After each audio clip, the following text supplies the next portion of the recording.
You are listening to Cemetery Confessions, the world's #1 goth talk podcast.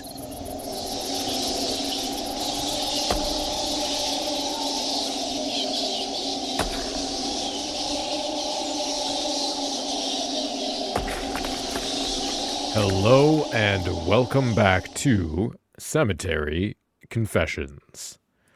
I am your host, Danny Ashes, and I'm here with my co-host, Trey. And our guest this episode, you may have seen him on TikTok, it's Dr. Goth.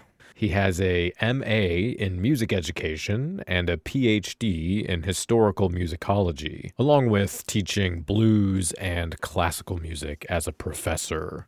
Charles, aka Dr. Goth, I first became aware of many, many years ago when I read his dissertation on goth music.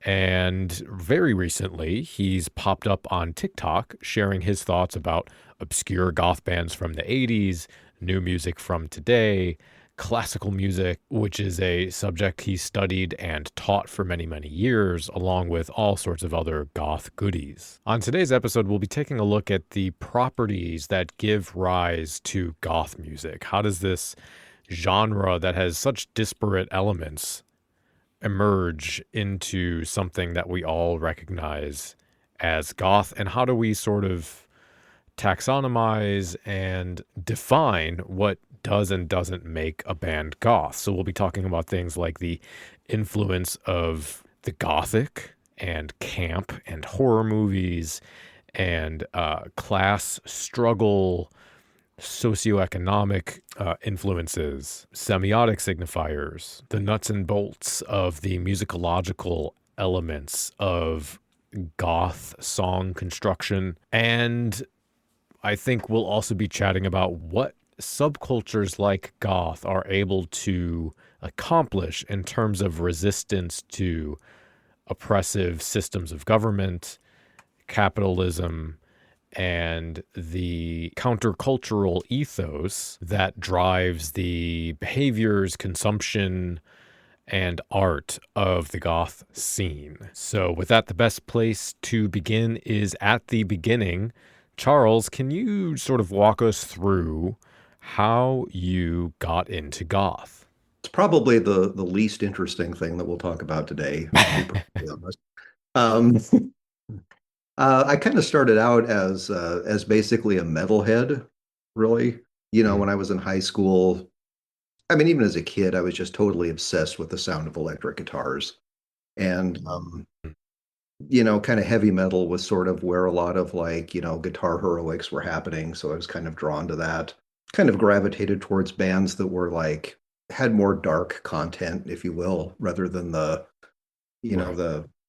poppy hair metal type groups. So yeah, I kind of then when Yngwie hit, I got into that whole classical shred thing. Mm-hmm. Yep. I just thought it was super cool. I was familiar with classical music anyway. My family's from Austria. I have an aunt who was in the Vienna Philharmonic, so I was totally familiar with Paganini and everything that Yngwie was bringing to the table, the Bach concertos and whatnot. Mm-hmm. From there, I started, really getting into just classical music and classical guitar. So, kind of to push the boundaries, I decided that I would start talking to university professors of classical guitar. And so I went and started hanging out with a local university guitar professor who was really, really good. And I just became really enamored with the whole thing and decided to become a music major. Mm. So I went to college for classical music, and this is going to sound horrible, but it really wasn't like a snobbery kind of thing. But when I graduated from high school, musical tastes were really starting to shift. Mm. All the 80s stuff was beginning to die out, being replaced by, grunge and industrial. Mm-hmm. To be perfectly honest, I missed that. I just totally, when I went to college, I totally just cocooned myself into classical music and jazz. And for 10 Mm-hmm. years, I listened to almost nothing else. So I missed everything. I mean, I missed grunge. I missed the rise of hip hop. I missed, Industrial, Red Hot Chili Peppers. I mean, everything. I just had to like go back and rediscover this Huh. totally. But what's Okay. interesting is during my university days when I was studying classical music, that was like some of the darkest periods of my life. And that's the time when, ironically, I was probably the most goth, even though Mm. I didn't look it. Mhm. My repertoire was just the most heavy, emotionally depressing pieces that I could get my hands on. The I need to music, pick your list here and yeah, figure the out because music I'm faculty. always looking for that sort of list for classical. I'm constantly compiling those for myself. I've got a bunch of them. I have a video actually that talks about classical music for goths. Okay. Right. Yeah. Yeah. So anyway, that kind of gives you a glimpse into the kind of the stuff that I was into. The music faculty started calling me a suicide Chuck, and yeah, I mean, and then I started to have kind of like mental health issues. I started to become really, really Mm. depressed, Mhm.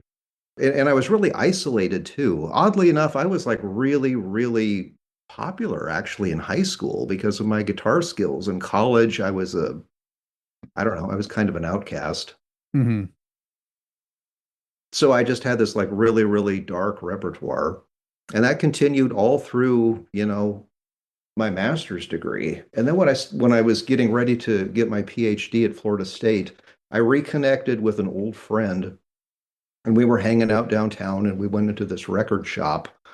And he wanted to replace some of his old, tapes that he had a long, long time ago with some CDs.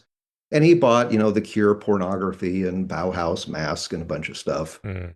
And during the 80s, I was totally, totally unfamiliar with this stuff. Totally. Yeah. The first thing he put on was Pornography by The Cure, and my fucking jaw hit the ground. That is still one of my all-time favorite albums. And at the time, I was kind Right. of like looking for stuff to dissertate about, because when you write a doctoral dissertation, it has to be like really, really original research, right? It can't be like a Hmm. glorified term paper. Hmm. And so heavy metal, I think, was pretty exhausted with, Robert Walzer running with the devil and whatnot. And I wasn't really interested in that very much anyway. But I was like, my God, what is this dark side of the 80s that I never knew about? And because I really wasn't exposed to a lot of these bands in the 80s. I don't think they were really, on display as much as people think they were in the 80s. The only exposure I Mm. ever remember of Susie and the Banshees in the 80s was the Peekaboo video that would Yeah. pop up once in a while. Um, Right. Songs by The Cure that would end up on MTV were always like the most lighthearted stuff. Uh, Hmm. Mm. I had no idea there was such a thing as dark new wave, you know? Yeah, that's interesting. I think it may have been more popular in England than here, but Yeah. The stuff that broke here was really the highly poppy stuff. Yeah. And then it would give you a totally distorted view of what, bands were like, right. Hmm. But God, I don't ever remember seeing like a Fields of the Nephilim video ever. I Mm. don't ever remember seeing well, when the Sisters of Mercy hit, I was kind of like cocooned in my classical shell, but I just don't remember a lot of these bands out there. I talked to a lot of folks that I went to high school with too, and they were like, "Goth, what the fuck is that?" They didn't know that there was this dark new wave style either. So Interesting. that's kind of how it came about. When I say, use this nickname Dr. Goth, it's not a pretentious kind of thing. I don't pretend to be kind of like an expert at all. It's just a nickname that students gave me. They knew when they knew I was writing about, goth for my dissertation. Hmm. Hmm. The pretension would be very goth of you, though, if Yeah. it was the case.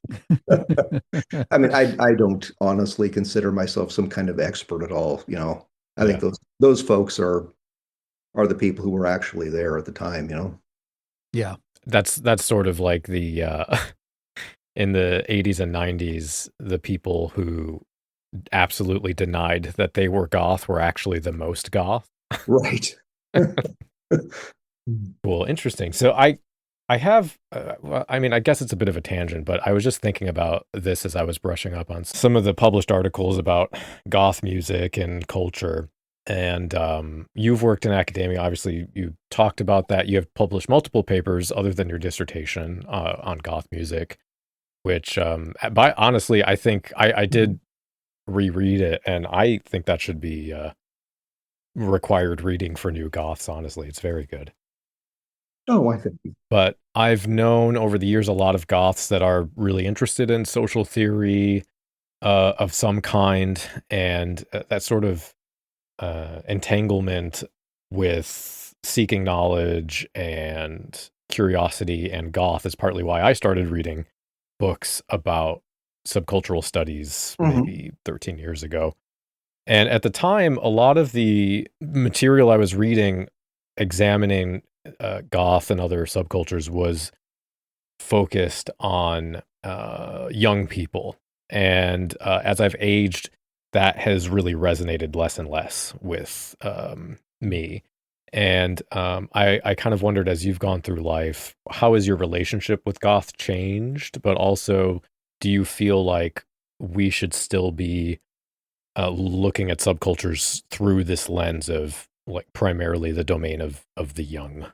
Yeah, probably not. I think at this point, participating in goth when you're older is definitely more of a thing in England than it is here. I noticed. I mean, I couldn't believe how, how many, elder goths I was able to meet during the academic year I was over there. So, I think the trend in subculture theory now, if I'm not mistaken, is to look instead of like all-encompassing theories, is to like look at different scenes. So I could totally see Right, like right. somebody writing a thesis or something about, you know, just goth as it exists among, elder goths in London or something. Yeah. Yeah, that does make sense. I don't know how your scene is there, but I think we're pretty lucky in Chicago that we have a really diverse range of Yeah. ages for people that show up to stuff. Yeah, I'd say so too. Wouldn't You'll you? see, 18-year-olds with 50s, 60s, Yeah, I would say 70s. it's Yeah. pretty diverse here. Yeah. Okay, so let's kind of settle into the main topic of this Okay. episode. We've been doing this show for a long time, and we've kind of put a locus of interest in goth around a handful of subjects. And one of those subjects is this question of like, what makes goth music goth? And Trey was the one who really started asking that question about when you look at the broad spectrum of goth music and you take a band like Cocteau Twins and Alien Sex Fiend, or Virgin Prunes and Alter Defay, or whatever, throw 100 names in a hat and grab them at random. At first glance, they seem to have very little in common. So this question is one of the concerns of your dissertation, and to kind of tackle that, I tried to break down the subject into a few constituent parts to make it less overwhelming. So maybe we can start with I guess, an aspect of Hebdige's work that you've kind of carried forward in your papers about the context in which the semiotics of goth emerges. So, for example, the social and cultural experience, class struggle, systems of misogyny, that sort of thing.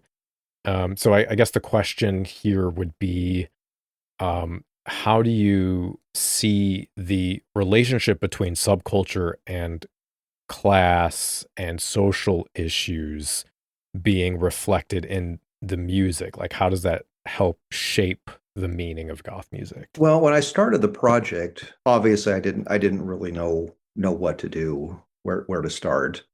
And to be honest, to give myself a little credit here, I really had to like come up with the whole game plan from scratch. I got like absolutely zero help from my committee. Oh, wow. As a matter of fact, I don't even think my major professor even read the dissertation. Incredible. Yeah. And I'm being totally honest too.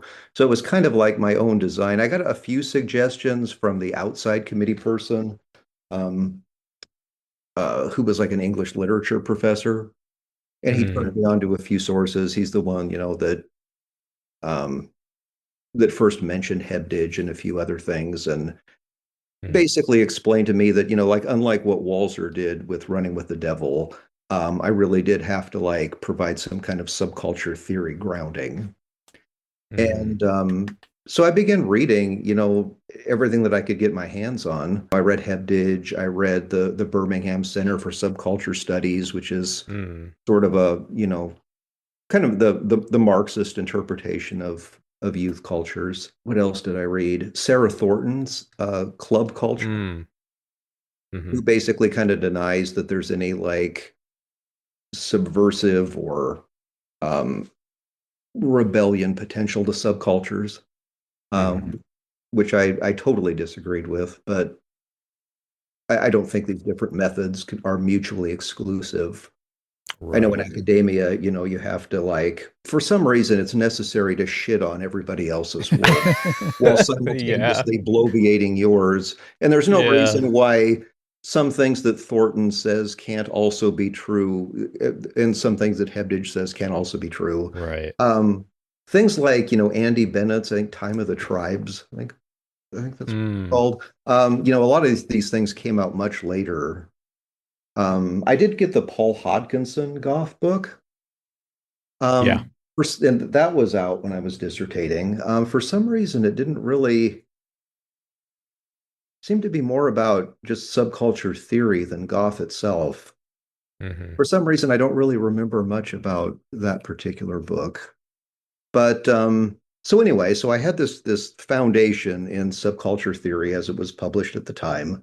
And then when I did my field work in the UK and listening to what the elder goths and the bands were telling me, Hebdige was really the only methodology, the only framework, the semiotic approach was really the only thing that kind of made sense. Have you read the this might have come out 2020, 2021, somewhere around there, but there was a book, Hebdige and Subculture in the 21st Century.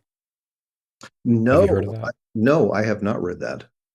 It's a what do you call it? An anthology basically, but it's the goal of it is to reflect on that seminal Dick Hebdige book through. So there's a bunch of different authors that contributed to it, and then there's an Oh, interview neat. with Hebdige at the end, and sort of talk about like the challenges to his work that have come up over the years. What's his like Muggleton, I think, who wrote the book uh, Yeah, uh, that's right. I about forgot that. about that. Yeah, it's really interesting. I would recommend that. But that's anyway, an aside. Was there anything from Um, Goth in there by any chance? yeah, a lot of it was focused on goth. They do sort of Oh, talk wow. also about straight edge and metal and just subcultures in general. Most of it is focused on and some punk. Most of it's focused on like the subcultural theory side of it and sort of saying, okay, here are the primary themes of his work, and let's look at those and maybe how they were misinterpreted a little bit, or maybe how they've Mhm. been updated over the years. Um, it's really I liked it. That's great. And when Um, did you say it came out? it maybe 4-ish years ago, somewhere around there. I don't Okay, yeah. remember So it would have exactly. it would have been well after my time. Yeah. Yeah. I actually did some. I shopped a few articles on Goth and Hebdige. I mean, they were heavily Hebdige based, Hmm. and they were rejected by academic journals. People telling me that Hebdige is washed up, don't go there anymore. Oh, really? What you have to do, they told me, was look at some kind of like, Marxist social justice angle from somebody who's totally different. And so then I began Uh-huh. writing, using like Antonio Negri, um, politics of subversion and empire and multitude and that kind of stuff. And then I went that route. I should have Right. stuck to my guns, but nobody was interested in publishing anything with That's Hebdige at the interesting. time when I was shopping articles. I don't even know what I I did. do. Yeah, I do have a question later on that sort of came up when I read your Okay. your paper on multitude, which I thought was very interesting. You know, to get back to the okay, so I'll say it this way. One of the things I loved about the way you described goth music in your dissertation was you were talking about how it's infused with the real anxiety of working class life and the kind of depression that can come with that experience. So there's an averageness to the music rather than trying to become a pop star or a media star. Hmm. And so that theatricality then has this hollowness, this uncanny, disturbing element to it. So when thinking about the things that make goth music, what ways do you kind of connect the working class experience or the social issues? You know, you talk about misogyny and that kind of thing. What are those themes in goth music that come up? Well, the thing that the folks who were there told me was that their lives were shit. Yeah. It was a really rough time to grow up. A terrible time in the economic history of England. Hmm. A lot of uncertainty. It was right at the time when they were shifting from, a hard production-based economy into a service-based economy, and all the issues that went with it. A lot of strikes, a lot of services being shut down. There was a lot of violence, particularly with that poll tax, I think it was called, that Margaret Thatcher introduced. So it really wasn't a happy time, they told me. And at the same time, I think it was Nick Fiend who elaborated on this the most, that the only entertainment that kids had back in those days, if you were a working class kid, was like going to the late night cinema when um, TV shut down. And Mm, there would be a lot of like Hammer horror, a lot of the old black and white expressionist horror films, mm, the classic, Universal monster movies and that kind of stuff. And they just said that atmosphere kind of like really resonated with them, particularly the cabinet of Dr. Caligari. They said they just kind of like everyone just kind of looked like we felt. They said Yeah. it just seemed like Gothicism just seemed like a natural strategy to continue the punk project in a more sophisticated way. So there are some things. So I think there's a couple of things I'd like to talk about. yeah. When I asked people what united goth music, Mick Mercer was a main guy that I interviewed, and he told me, that the goth scene was not necessarily defined by a particular set of musical characteristics. It was the audience looking for something deeper and more sophisticated than what punks were doing. And a certain crowd emerged that began, going to certain gigs and appearing at certain venues. And then the musical Mm, press started describing certain bands as gothic and whatnot. And that's how things kind of like coalesced. I do have a quote here. In his Gothic Rock Black Book, he said, Goth was the crowd, it was the atmosphere. People drawn to romanticism, fear, prickly sexuality, and understated but sharp imagery. mm, From its inception, Goth allowed people to participate in sharing their private obsessions, which clearly worked best when being in a group, although the audience were the ones who allowed it to breathe. Goths are instantly recognizable in a way that they weren't 10 years ago when it was all simply post punk. It would have seemed mm, really bizarre then to imagine what would occur after the 1986 watershed when All About Eve, The Mission, Nephilim, and to a lesser extent the Sisters found their fans withdrawing into a protective cocoon, not wanting outside distractions. In the early 80s, we wanted everything and we had it. Then he goes on, we were watching art being born, developing. The gigs were thrilling, dangerous, and exclusive, as the amount of ridicule aimed at goths was far more intense back then. So he defines it, and he told me this many times, that it was the crowd more than the music that actually defined goth. Although there are, certain things that define goth as a genre, I think. Mercer never really describes or defines what makes a goth band, does he? I've never I really don't. seen it in any of his writings, and I think that's kind of No. cool to leave it nebulous. I mean, that's definitely Hmm. with the goth ethos. You don't want it to become this productive truth. Right. It's always Yeah. more powerful to be a blank, as it were. Yeah. But he talks about how he defined or how the parameters that he kind of drew around goth. He said that he didn't think that Susie or The Cure were goth bands. Okay. But then he kind of softened his stance and said a lot of people did. I mean, I guess he just didn't think that they were part of the scene originally.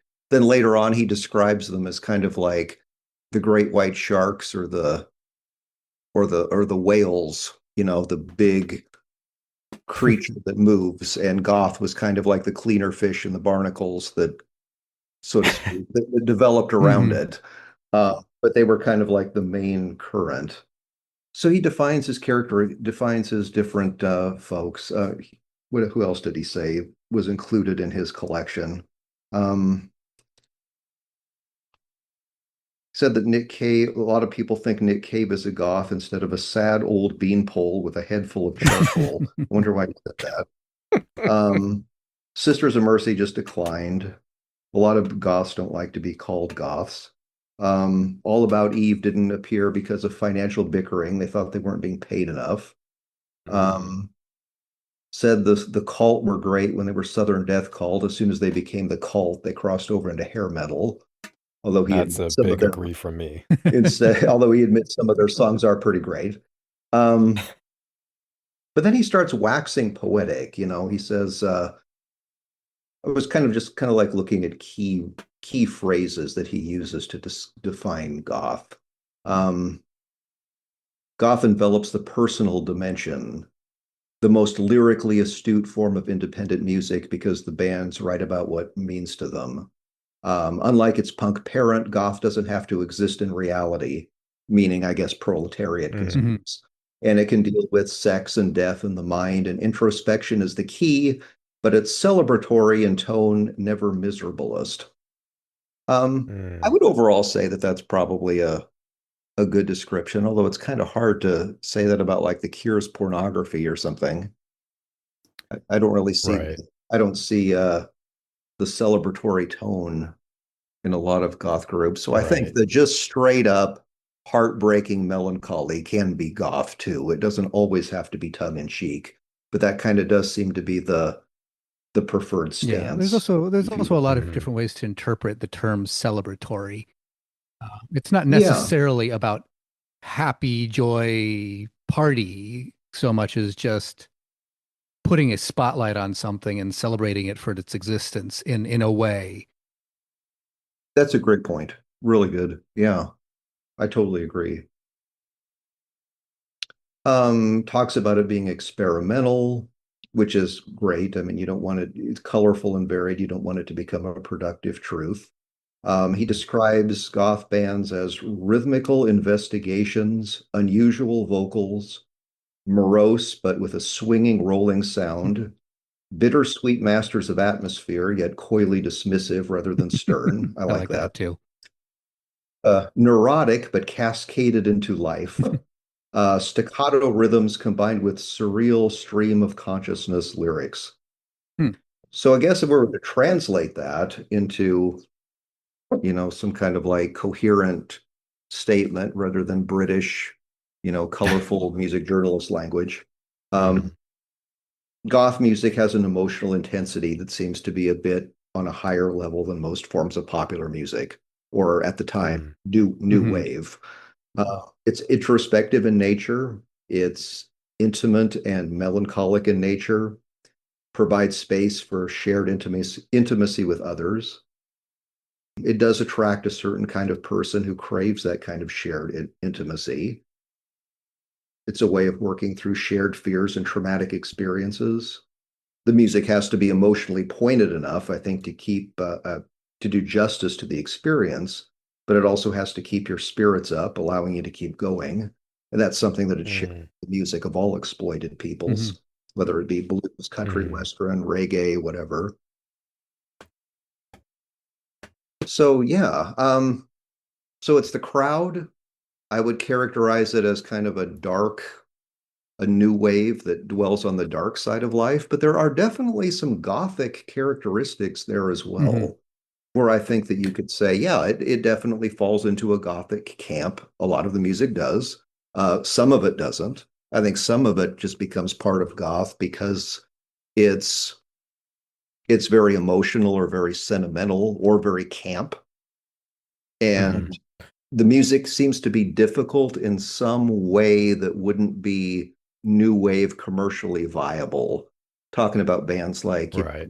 Jesus and Mary Chain Okay. or uh, uh, Gene Loves Mm-hmm. Jezebel, groups Mm, like that. You know. yeah. Well, let me ask you about. Oh, well, sorry, I don't want to interrupt if you want to keep going. Oh no, no, go ahead. Well, Yeah. I was gonna Yeah, interject please. real quick if that's Yes. okay. Yeah. Yes, Uh, absolutely. so Danny, earlier were you trying to ask more about like if goth attracts a certain type of socioeconomic status in people? Because that's like kind of what I was hearing in a way, but Yeah, that can be tied into that. Just the a lot of the British academia talks about the connection between class and goth, but in general, also just the way the sociocultural environment influences goth music and the way, yeah, how that sort of forms the content of the music, and it may be a different way than metal would, but essentially, yes. okay, yeah, that's what I was hearing too, and I was wondering if he was getting to that. Okay. Um, that's kind of a hard one though, because I didn't really like talk to anyone in England who identified as, being from anything more than working or Mhm. lower middle class when they were growing up. Yeah, that's absolutely fine. Yeah. When you mentioned the Nick Fiend Hammer horror thing, it actually reminded me of there's a book called Phantoms, which is about, well, it's basically a huge list of interviews with LA death rock bands from the 80s. Hmm. And there was an anecdote in there about 45 Grave and how they, for when they were interviewing a potential new band member, one of the things they would do would be to take them to the theater to see a Hammer horror movie. And if they didn't like the movie, then they wouldn't let them join the band. Uh, so the Fantastic. crossover there was cute, I thought.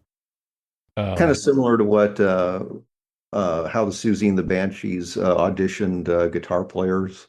They talk about that in their biography. They want what was that? they'd say things like, we want the stabbing violins of Psycho. We don't want, Right. Eric Clapton licks. Um, that kind of thing. Yeah. Yeah. Well, okay, so let me see if I can bring these two subjects together, the Mhm. socioeconomic thing and the gothic thing. Because when when you were talking about the ways or the environment that the early goths were in politically and socially, uh, you can certainly draw a lot of parallels to what we're going through now. Yeah. And I know when I look at goth music, there is a lot of commentary about that. So um, a few examples that popped in my head were there's a Chicago death rock band called Cemetery.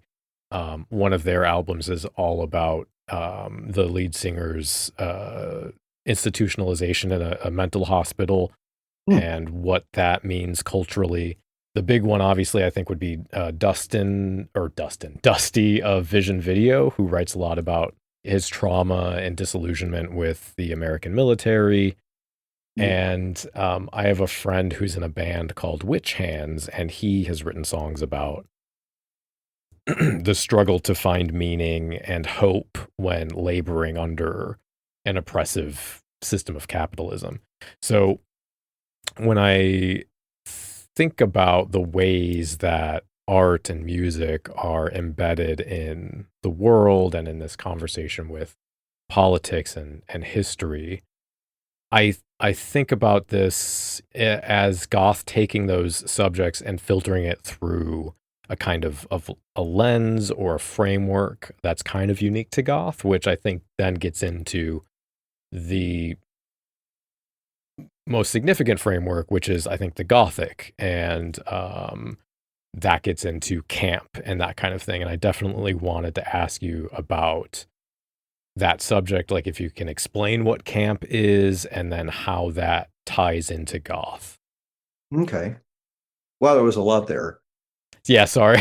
Yeah, that's okay. Could we backtrack a little bit and just kind of talk about a few things that you mentioned earlier, and Please. then we'll kind of like focus on camp, like in Please. its own right? Yeah, Yeah. absolutely. First of all, I'm a huge fan of Vision Video, which Britt tells me they sadly broke up. Um, Yeah. but I But really, really liked their music, and I thought they were like one of the most promising of the new breed of, goth revivalists. I just want to mm, put that out there that I really, really love their stuff. and Um, I'll say about them, Dusty is as a person is wonderful. I've had a few interactions Mhm. in person and online with him, and he's a genuinely wonderful person that really does care about people. So that really is good to see. yeah, I've seen, a lot of his TikTok stuff. For some reason I didn't know his name was Dusty. I just know him as Goth Dad. Yeah. Yeah. Um, but anyway, how do you make the connection between goth and stuff that people are feeling and experiencing, and making goth a language or a soundtrack to all the shit that's going on? Mm, I think that maybe it kind of goes back to what a lot of the early goths said when they wanted something more from punk, Mhm. that they thought that it was like a good starting point. I think Peter Murphy said that, when I saw the Sex Pistols, I immediately saw right through them. Um, that they mm, were just, mm, like they seemed like the snotty kids that you went to high school with, but there was definitely a spark there that just needed to be taken further. I think that maybe it's a more damning indictment of the system to create intimate music that describes the personal trauma that the system creates, be it personal relationships torn apart under the pressures of living, mm, various types of religious persecution, bullying, misogyny, creating an mm. environment where sexual assault flourishes. In the 80s, it was, constant fear of nuclear war, constant Yeah. fear of economic issues. Mhm. And, I'm sure that, and, I mean, goths at the time told me that, I mean, who were there at the time, told me that it was just kind of a communal way of getting through all that. And I think Mm, what Robert Smith, talks about in some interviews where he says that his music isn't political, or he talks about it not being overtly political. He says something to the effect that if I were to make my music political, what exactly, could you really say within the confines of a pop song? You'd be more like the punk mm. groups where you could only just say the most simplest things, and you'd have to be pretty thick to, yeah, I mean, what could you say really beyond something Yeah. very, very simple? And so it's better to just kind of like describe the atmosphere of what's going on. And I think that's kind of what people misunderstand when they see quotes by goth musicians and they say their music isn't political. I think maybe you have to like read into that a little more. Hmm. Yeah, well, yeah, I'm very much of the mind that the personal is political, Mhm. because it's embedded in these systems that politicize our bodies and our sexuality and that sort of thing. So Yeah. I think it is by default it is anyway. But okay, well, would you like to talk about camp now? Because I think that's a Okay. really Oh, yeah, sure. fascinating Yeah. subject. I think that's probably one of the main things that really defines goth, that really kind of like separates it from from other subcultures, from the different approaches of different subcultures. That camp element really, really sets the whole thing on fire. Really, boy, it's kind of hard to know where to begin, right? Well, I don't know if you're able to explain what camp is in the first place. Yeah, Probably. there is kind of a long definition of it. One of my main sources that I used for my doctoral dissertation was a book called Camp, I think, by a guy Mhm. named Mark Booth, and it's very, very hard to get a hold of, unfortunately. I know I wasn't even able to buy it myself. Luckily, I had a library that could get it for me. Camp is trying to think of like a really basic definition. It's a style of superficiality, fake glamour, dandyism, a celebration of marginality. That's one of the most important things. Mm. The elevation of trivia to something profound, art that is composed of elements that don't really blend well together, art that's based on cliches and stylized gestures deliberately. And it's all about basically a self-mocking abdication of power to say, yeah, we don't, we don't have it. It's almost the exact opposite of chic. And Mm. it's a style that violates the masculine obsession with utility. Mm. Yeah, there's a lot of that going around right now. Yeah. What goth does, I think, is, and I think they learned this from things like David Bowie's pinups, where he's kind of Okay. like taking the piss out of like mainstream rock. And speaking of taking the piss, I think Little Tut just peed. Oh no. Oh baby. Oh. But anyway, I'll give you an example. Peter Murphy talked about, writing Bela Lugosi's Dead, which I hate to say it, I personally find it one of the less interesting Bauhaus songs. I think they've got way, way better tunes than that. But I know it's Mm-hmm. an iconic goth thing. Mm-hmm. He said that, he wanted the song to be tongue in cheek, but also sound, kind of like extremely serious. And you didn't really know what side of the fence that it was on, really. Mm-hmm. And he said that he wrote it because, they couldn't really escape this goth tag. So they just from in the music press, so they just decided to have fun and just kind of, surrender and do something really cheeky and over the top, which is very camp in itself. And of course, the music press didn't really get the joke. They listened to it as though it were heavy metal. And too depressing, too monochromatic, too moody, etc. And Murphy went on to say that, he thought it was a mistake that maybe the way that they performed the song with such seriousness, that it pushed the audience into seeing it as a serious thing, and their performance overshadowed the humor. But that playing with boundaries, that's kind of the essence of goth music. It's both serious and not. You don't want it to be this productive truth, if you will. You want it to be you don't want it to be Mm-hmm. gestures of power like heavy metal. You want it to be a self-mocking abdication of power. Um, Mm-hmm. I know I told this story in one of my TikTok videos, but I had an old girlfriend who really loved the Sisters of Mercy, and Vision Thing was her favorite album. Mm-hmm. And her favorite tune was Ribbons. And it is a Mm-hmm. great tune. It's, and but there's this one part where it just kind of like gets ridiculous, where Eldritch just starts screaming, "Incoming!" Yes, the entire end. Yeah, yeah. Basically the whole end gets a little old. Yeah. Yeah. And she goes, "Oh, I always hated that. I hated that." And I go, "Well, he's taking the piss out of like, metal and mainstream rock. You're not supposed to listen to it as though it were heavy metal. It's supposed to be this, it's kind of supposed to be a cynical thing. That's how Mm. I hear it. Um, it's kind of a continuation, if you will, a sophisticated way of the punk project of, denigrating things and kind of seeing things as all trash and ephemeral. Yeah. I think that subtlety of that in goth music has always been really interesting to me. And I think gives it a unique flavor, Hmm. certainly. Yeah. So, okay, well, in that vein, then there's this other piece here that is basically song structure, and I'm no musicologist by any stretch. I don't have the tools to deconstruct a sound within music theory, but I do enjoy that kind of analysis.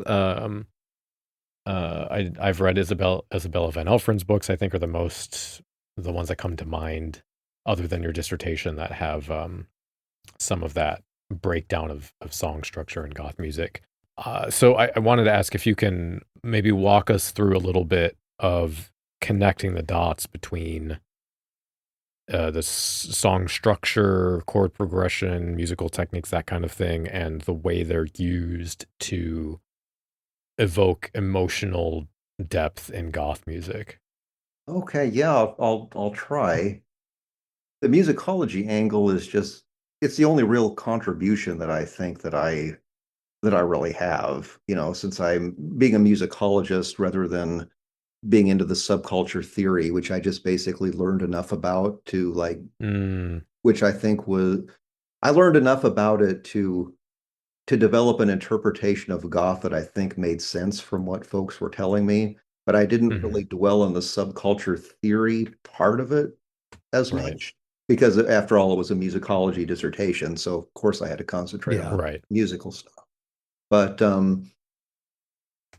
I do think that musically, when you analyze the music, look at the words, see how it interacts with the music, you do have to conclude, I think, that in many cases there is genuine Gothicism going on.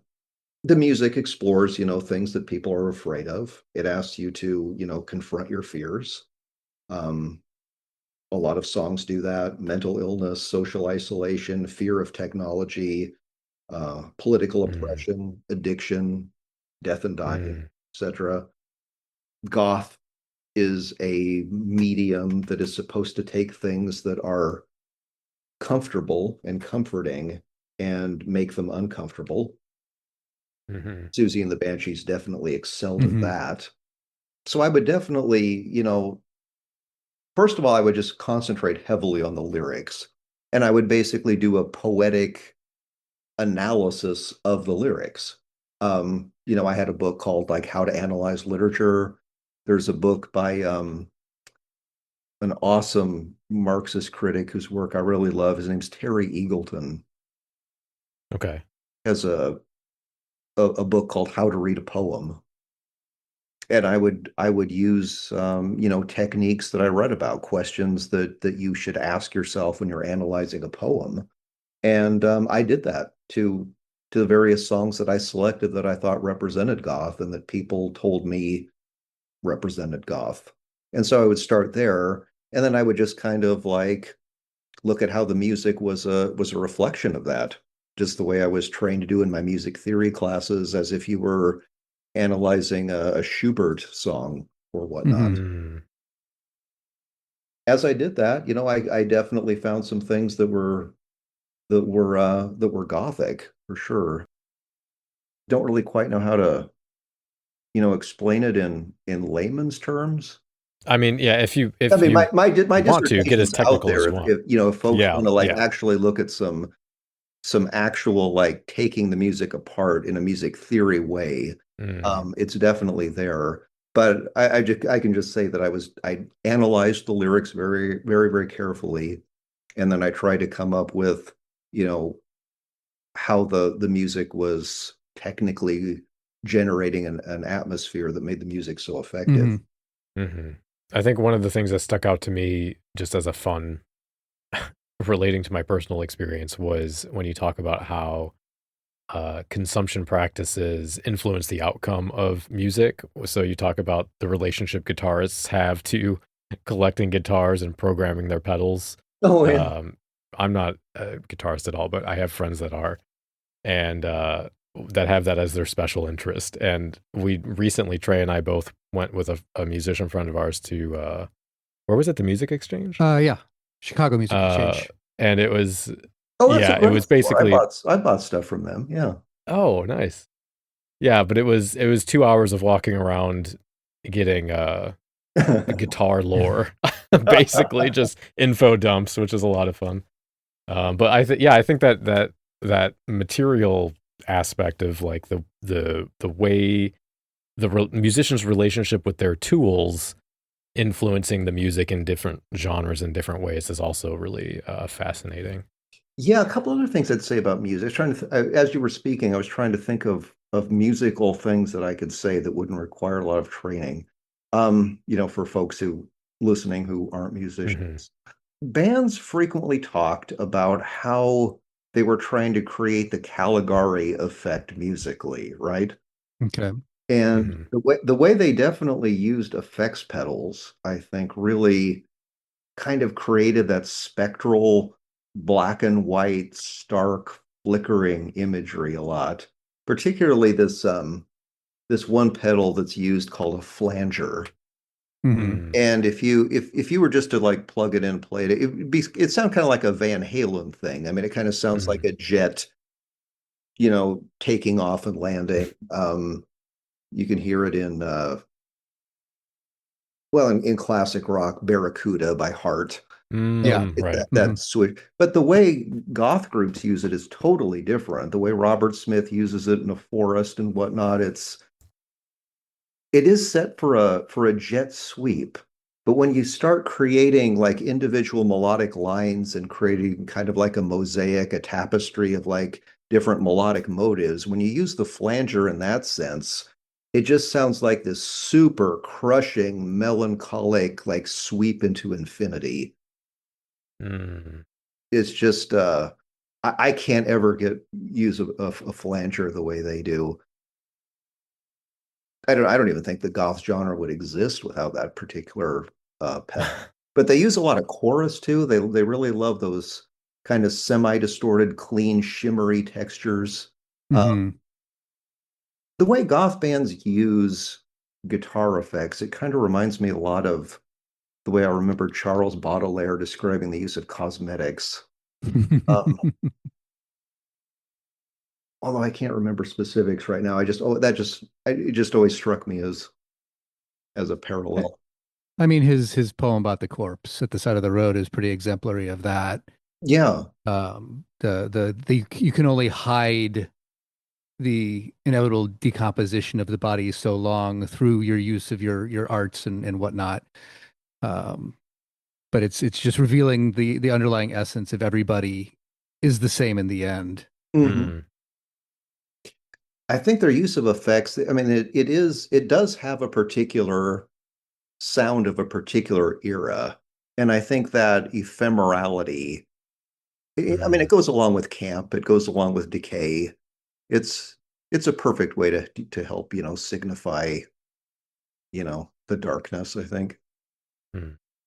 Yeah, I think some of that you're talking about flangers and chorus and reverb and all those things that are just hallmarks of Gothic style sound design really dovetail well with ideas within Gothic literature of um, the surreal, the hidden, the what's hiding underneath the surface because it's distorting things in a way that's not it's not abrasive like say an overdrive or a distortion. Hmm. It occludes the pristine sound, so it's hiding the melodic line. It's occluding the texture of the individual instruments Mm. and creating a very hazy, foggy, can't really tell what there's something there. There's something in the Mm. distance, but you're only seeing a rough shape that's kind of wavering.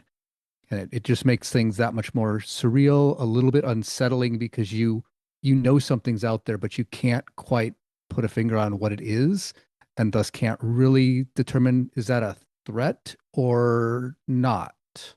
That's an excellent way of saying that. I really, really like that. That was a really excellent description, I think. Yeah. It's also about, it's kind of like goths have a tendency to be into like a lot of things that are surreal Hmm. and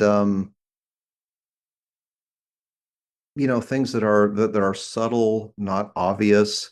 And I've noticed that about like the guitar tone, the guitar riffs, going along with with what Trey just said. That's a big difference between, goth and heavy metal. A lot of the riffs just aren't as pointed somehow. They're Hmm. like more suggestive and more indistinct. Right, So especially they're when you're not looking so at the they're more not gestures technical of metals. power. Yeah, they're not so they don't become gestures of power. They become less sharp, more beautiful, more Hmm. subtle. I laughed out loud the first time I heard you talk about how goths hate guitar solos. Uh, yeah, You excellent. made so many enemies with Oh, that. really? Yeah. That's so funny. We've had goth musicians on this podcast before that have said basically the same thing. So in my eyes, it was kind of a validation of my experience. But yeah. One thing I thought was funny is the year that I was in England, I went to the Whitby Gothic weekend, Mm, Mhm. and there were a lot of goth groups there that played, like in a very 80s traditional way, the way you would expect Robert Smith or Dan Ash or whoever to play. hmm. But God, during sound check, I stuck my head in like during the. I mean, they were shredding their asses off. They Oh did. wow, that's They were funny. pretty. Who was Trey? Who was that band that we talked at length about their opening every song with a guitar slide and all their The power power slide. slides? Yeah, Yeah, what that band was was in that? one of our That was an Facing '80s Nostalgia band, wasn't it? episodes. I can't remember. I don't think it was. I want '90s to. band. I'm trying to remember. It was definitely one of our Facing Nostalgia episodes because I know we were talking about it because I was talking about that a lot with Ryan. I But don't yeah, know. I don't remember. I But yeah, can't they remember. always It's had not the power slide slash dive bomb slash whatever, and it's constantly appeared. It just became almost a joke.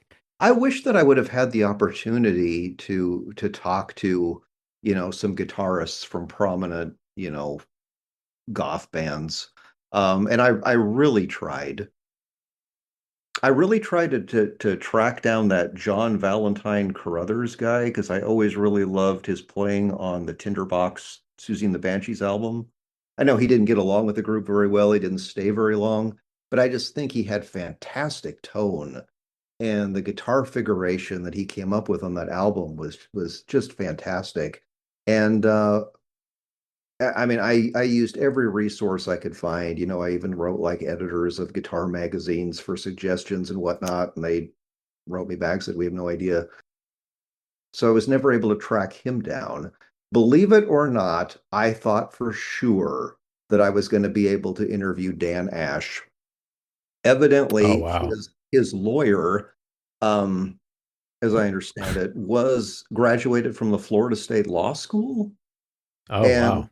I don't remember how I found the guy, but I remember, yeah, and he said, "Yeah, yeah, I'll definitely help you out. Go Knowles." And then he declined, so that sucked. Um, Yeah. I wanted to get Nick Fiend to talk a little bit about the guitar parts and his songs, but he got real cagey, basically kind of admitting later that it wasn't something they paid a lot of attention to, that the guitarists were basically kind of like phoned in from the record company.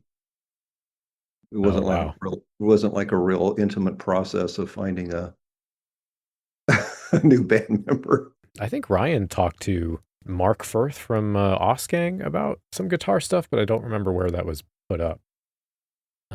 Yeah, I remember him talking about that. I don't know I where it think exists, they if it might have exists recorded online. it, but then not published it yet. I don't know. Yeah, Anyway, getting off track. guitars. uh, The yeah. goth guitar thing is starting to gain a little bit of attraction in retrospect. I start seeing, Dan Ash popping up, in Guitar Player once in a while, Oh, talking about their approach to things. Bands like Red Lorry, Yellow Lorry, and Jesus and Mary Chain are kind of like people are starting to make the connection between that and shoegaze. A lot yeah. of interest in the guitar playing of the Cocteau Twins lately. I've noticed on some more prominent exclusively guitar YouTube channels. Interesting. So Shoegaze is having a moment right now. Yeah. Definitely Is it? is. Okay. Yeah. I love shoegaze. I'm not tuned into what's popular at the moment, but that's nice to hear. Yeah. So let's shift gears a little bit. We've kind of been exploring the question of what ties goth music together and how bands that sound different can belong to the same subculture. And I think part of that subject is the question of boundary negotiation. I know, obviously, like the question, what is goth, has, at least in my experience, been at the heart of the subculture for a long time. I think the first time I encountered it was as a mall goth, and running into other goths sort of giving me shit because there was that whole debate about whether that was goth or not, or whether Manson was goth or the new metal thing. They didn't like that being linked to goth. Hmm. And even today, though, there's a lot of contention around how wide can we stretch this genre tag. I think it becomes more popular when there's sort of a lull in goth music being produced, but it's kind of always there. I know I mentioned in my email, there's Lisa Ladousseur's book, Gothic Bible, has this Oh yeah, uh, that I got. Mhm. tree in the background, or in the back of the book, I believe, that has like all the subgenres of goth, and I think gothic metal is in there, which that's pretty contentious. There's Natasha Sharf on a previous episode talked about why she thought steampunk should be considered part of goth. So I guess my question is, where and how do we draw the line, or how wide can we stretch that genre tag in alternative music, the kind of taxonomy thing? Boy, that's a good question. Um,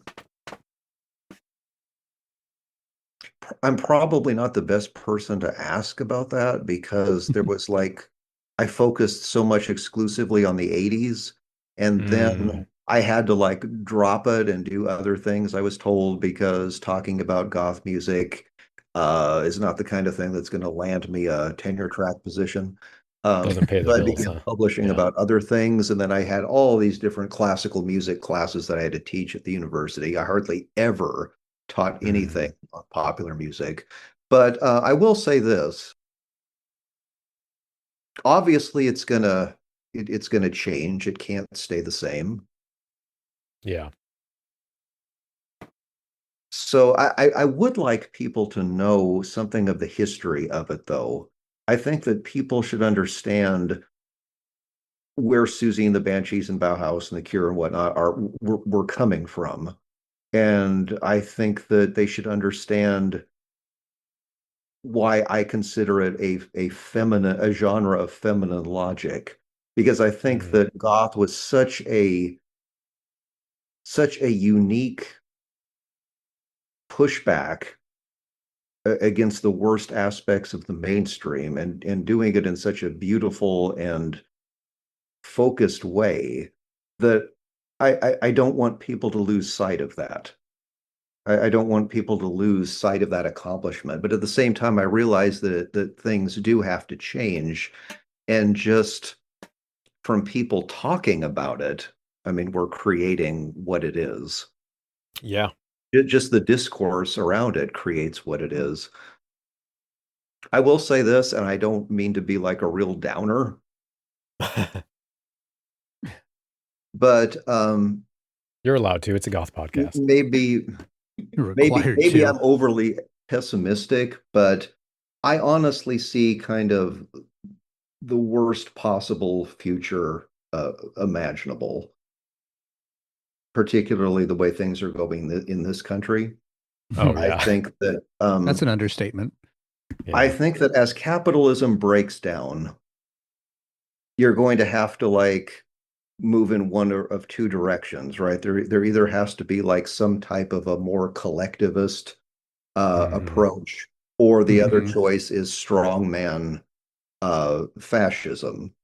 yeah. And you kind of have to kind of like decide, where you're going to be. Unfortunately, those are kind of the choices. And I think that the powers that be realize that maybe capitalism is failing, and so they're trying to make sure that they get, as much totalitarianism in, Mm, before it all goes to shit.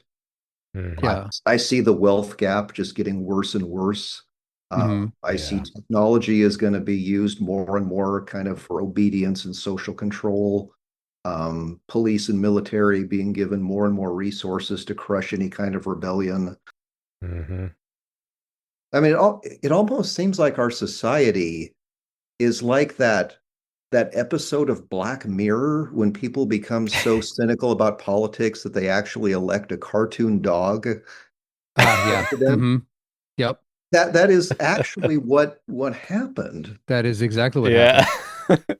So I guess the plan is that the US under Trump is going to control the Western Hemisphere, and I guess Europe is going to be given to Putin. So I guess the plan is going to go back to like a pre-World War I society where you have like great powers that are like controlled by strongmen. I guess that's maybe the ultimate plan. But I just see that as I'm so maybe I'm being too pessimistic, but I just see a shit future.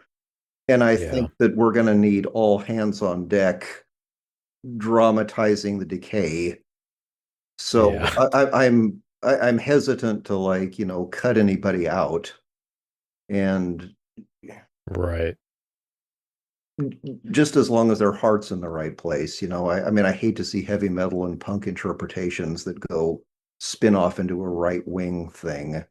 I mean, Zakk Wylde interpretations of heavy metal is the last thing the world needs now. If they're going to be a part of a type of Gothic subculture. I think your opinion on that's actually like evolved a lot. When Charles and I first met and were talking, like, he had asked me like, "Oh, well, what goth bands do you like?" And I think one of the first ones out of my mouth were Depeche Mode, and he goes, "Well, that's not goth, but go on." Yeah. He was not I've having done it. And if you see on our TikTok, like at the beginning, we were trying to do like, is this band goth? And we would, put facts about it. And like, okay, Depeche Mode, I'll use that as an example. It's a staple in goth clubs. I would say 98% of goths love Depeche Mode, but it's not gothic rock. And like we were just kind of putting that together just, as like an educational thing. And that ended up pissing so many people off. Like we got hate mail over it. People made TikToks about it, complaining about it. Well, we were kind of fucking with people just for fun. And that is TikTok in a nutshell. Yeah. People are complaining about something in their own TikToks. It's not TikTok anymore. Yeah. Make that content farm. Right.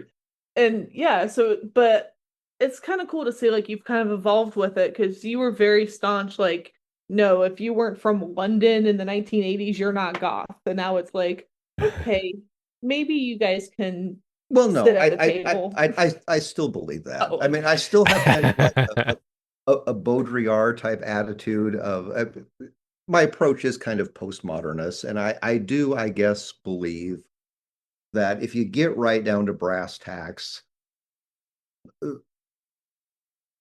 the original subculture that appeared in the early 80s, that's kind of what goth is.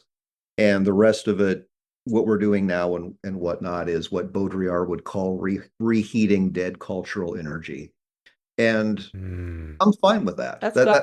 That's all we've got. I mean, that is the world we live in. So, and a lot of beauty and a lot of creativity can still come from it. But I think it's necessary to recognize where goth came from, and I would like people to really appreciate that original subculture. But yeah, of course, it's going to spin off in different directions. I just hope people appreciate the originals. Yeah, I did. Well, that is one thing I've appreciated about goth, even up to today, and seeing the sort of Gen Z get into goth, is that hasn't gone away. The sort of reverence, not respect for the early 80s bands, and that being still an integral part, sometimes even to the chagrin of new goth bands who are like, can you people please stop listening to the fucking 80s and buy our album? Yeah. I guess, I think I'm more leaning more towards what you said earlier about this goth being more of having a dialectic nature, or the sort of pulling things apart, the act of pulling things apart and restructuring them through discourse and art and debate is what engenders or gives rise to goth, and what goth is. And that, I think, could get more into sort of philosophical frameworks on things. But I really enjoyed your paper that was called Were British Subcultures the Beginning of Multitude? Oh, that one. Where you kind of delve into the potential, well, right, because this is what you were talking about, the potential for community building in the face of this oppressive political climate. And so I think there, to tie that in with this conversation, I think that's been going on since the 90s about the concern for goth being recuperated or commodified, the question of like whether goth has become too focused on consumption or whether goth is a counterculture, and if it is, what does that mean for the norms and the values of goth? And that always reminds me of this quote from one of my favorite video games called Disco Elysium, which I occasionally drag out on this podcast. But one of the characters says, one may dye their hair green and wear their grandma's coat all they want. Capital has the ability to subsume all critiques into itself. Even those who would critique capital end up reinforcing it instead. Yeah. So I kind of wanted to ask, like, what, how do you see goth? What ability do you think goth has to resist those hegemonic hierarchies?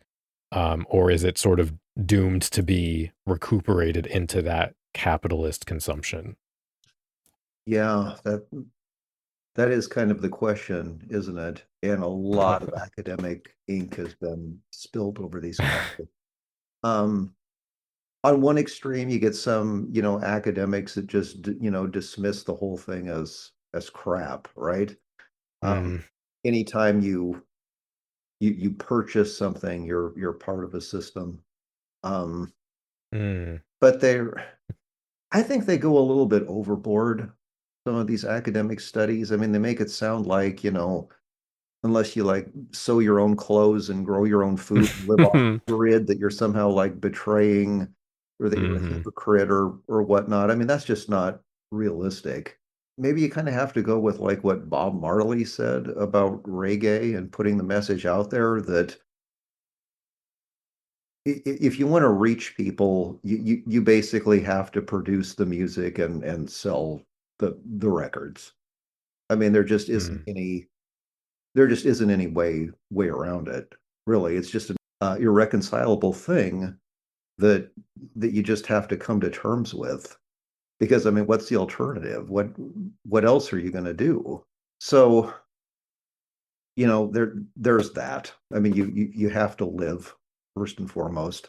I can understand that it's frustrating that you seem to be like reinforcing a system that you want to reform. But I think that maybe we're in such deep shit that we're beyond questions like that. I think that subcultures now, the idea is to just kind of like keep basic morality in play, well, through the art, to basically bear witness to, global capital's dehumanizing effects.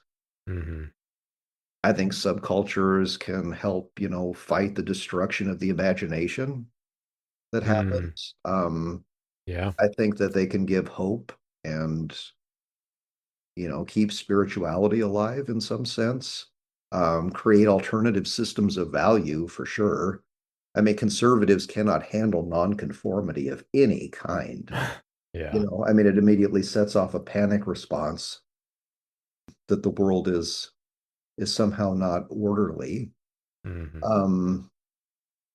I think that subcultures continue to show how creative and valuable, the working classes actually are, that people can and deserve to be more than just a cog in the machine. I think that Hebdige is still right, that it dramatizes that the natural order is not natural. if it's escapism, as people often say that it is, then people don't usually want to escape from things that are worthwhile, do they? Right. Yeah. I think the becoming walking graffiti, as Hebdige says, is still important. Yes. I think that Goth injects some negativity, if you will, some darkness into a system that demands positivity at all times. I think there are alternative networks of communication. Yeah. It makes sure that the concerns of the working class are still there. As Baudrillard says, sometimes you reach a certain point, it's almost like you might as well not even exist. If you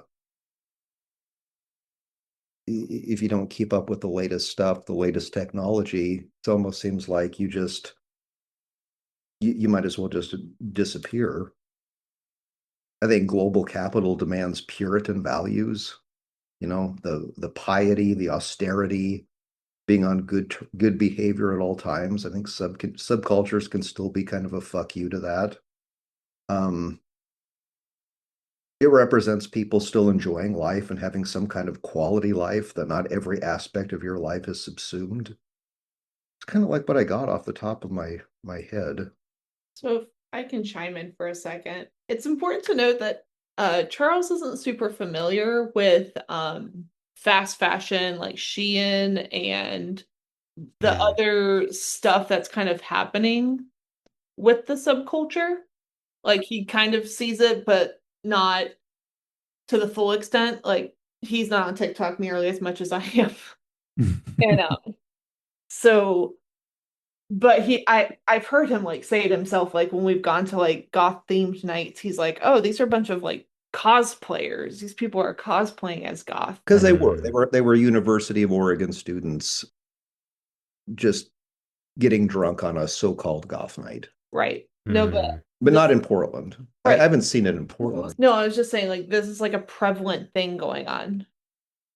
Like there's a lot of companies trying to just they see goth as popular and they're making as much shit as possible to sell. And then especially younger people, they're like, "Oh, is this shirt goth? Should I buy this shirt? Is it has a spider on it? Yeah. Is dress goth that has a bat on it?" Whereas, we used to get our own stuff, mix and match, and you make outfits, you would dye stuff black or Yep. put stuff together. You've even seen I've occasionally bought stuff like on TikTok shop because I'm like, oh, that's cute. And then it's like nothing like what it said online. It's so cheap and crappy. I stopped doing that. Yeah, I think it's a problem right now. I don't think it's unique to the goth subculture. I think it's what they're I don't know, it's like what capitalism's doing right now. Sure. Yeah, I mean, there's a whole low effort commodities that are out in all avenues, whether it is, looking at, like I said, the fast fashion, your Shein, you've got the rise of, I mean, there's lots of debates around it, but the whole in book talk, that literature that's been out there, which is very much aimed at a very specific taste and can become repetitive and samey because it's just trying to say, oh, this is popular. Let's make 100,000 of the same thing, give it slightly different tweaks, and people will buy it. And then you've of course got AI slop all over the place. Another very low effort, low novelty, but still engaging to the average person. Commodity that can be sold. Yeah, that's a problem too. The AI music that's showing up on these like Spotify, Pandora, Bandcamp, etc. And then even I think Bandcamp actually just came out and Bandcamp bans it. Made a statement that they won't allow AI music. Yeah. Now, how effective that's going to be is a big question, but they do have an exact statement against it, where Spotify is the exact opposite, and they knowingly create their own AI-based stuff to throw into a playlist because that way they can get streams, get subscribers, and not pay any royalties because they made it themselves. Yeah. That's so dystopian. So as far as like, I think in the second part of that article, I talked about maybe, things that could happen in the future that might make a bit of a difference, at Hmm. least in sort of a musical interpretation of what Hart and Negri were saying. And their stuff Hmm. is so hard to understand. I mean, I I hope that I was interpreting it right. Hmm. As I say, I think we need all hands on deck to dramatize refusal and societal decay as dramatically as possible. I think that maybe similarities between subcultures should be emphasized, rather than the points of contention. Because there was a lot of like division between, subcultures in England during the 70s, 60s, 70s, and 80s when Yeah. really they were articulating a lot of the same concerns. The heavy metal crowd saying, we hate hippies, whatever, and then you turn around and write a song like War Pigs or Electric Funeral that Mm. is, just kind of a darker take on what was being said. Mods and goths and punks, they all were kind of like articulating a lot of the same fears. So I don't think maybe in the future, don't let, differences divide you as much. I'd like to see more collaboration Hmm. between musicians and different types of artists. Okay. I think that the romantic notion of art, has to survive, I think, in some capacity. The essence of romanticism, right, is that you change people for the better by creating stuff that appeals directly to their emotions. And the idea behind romanticism, of course, is that it's not a celebration of the individual as an ego. It's creating something of yourself and inviting other people to share uh, Mm. and see part of themselves into what you've created. It's not, the Wyatt Earp individuality that Hmm. we can't have that, I think that celebrating the individuality of creative artists of all types it would have to be in a way where you promote an individualism that doesn't alienate and weaken the whole. Hmm. Yeah, there's Yeah. definitely within the time of the original, Gothic movement, there was a lot of this sort of individualism within collaboration. Mhm. You look at salon culture. You look at something like the popular art form of the exquisite corpse, Yeah. where Mm. people Yeah. are collaborating on a single artwork, but their individual component, what they give to it, was not something that they agreed upon amongst. It was something, this is a part of me that I'm sharing with the group. And then the group feeds off of that and puts their own individual in it. And that creates a whole just from all these components coming together in a single Mhm. event. Yeah, absolutely. I I think one of once the things asked, that, I once asked, oh, sorry, I didn't mean to interrupt. no, go Um, ahead. I once asked, it's funny. Did you ever see a documentary called The Corporation? No. It's, No, I don't think so. I think it came out around 2005, 2006, and it was basically a documentary created by a Canadian labor lawyer named Joel Bakken. And he interviewed all kinds of people, Chomsky, Michael Moore, etc. It's a Mm. really elaborate thing. And he makes the point that corporations check every box that psychologists use for identifying psychopaths. And I mean, the anyway, psychopath test made sort of the same argument, but yeah. yeah. And anyway, his brother is a music professor at Florida State, Michael Bakken, a guy who specializes in Indonesian music. But anyway, I talked to him a bit when I was writing that Heart Negri Multitude article, and I asked him what could popular music do in the future to be more effective. And he said that's just the wrong way of thinking it. The question to ask is, what can we do to help music be more effective? You can't really expect musicians to, affect change on their own. And I thought that was a good point. I Well, think I had I a found the Wikipedia for that corporation. I put it in the chat. Yeah, I had a kind of a surreal moment in that vein the other day when I was driving my son to therapy, because there's kind of a joke in our family that oh, dad's gonna put on music, it's gonna be sad and depressing, and it's gonna really ruin the mood because it's always just really depressing.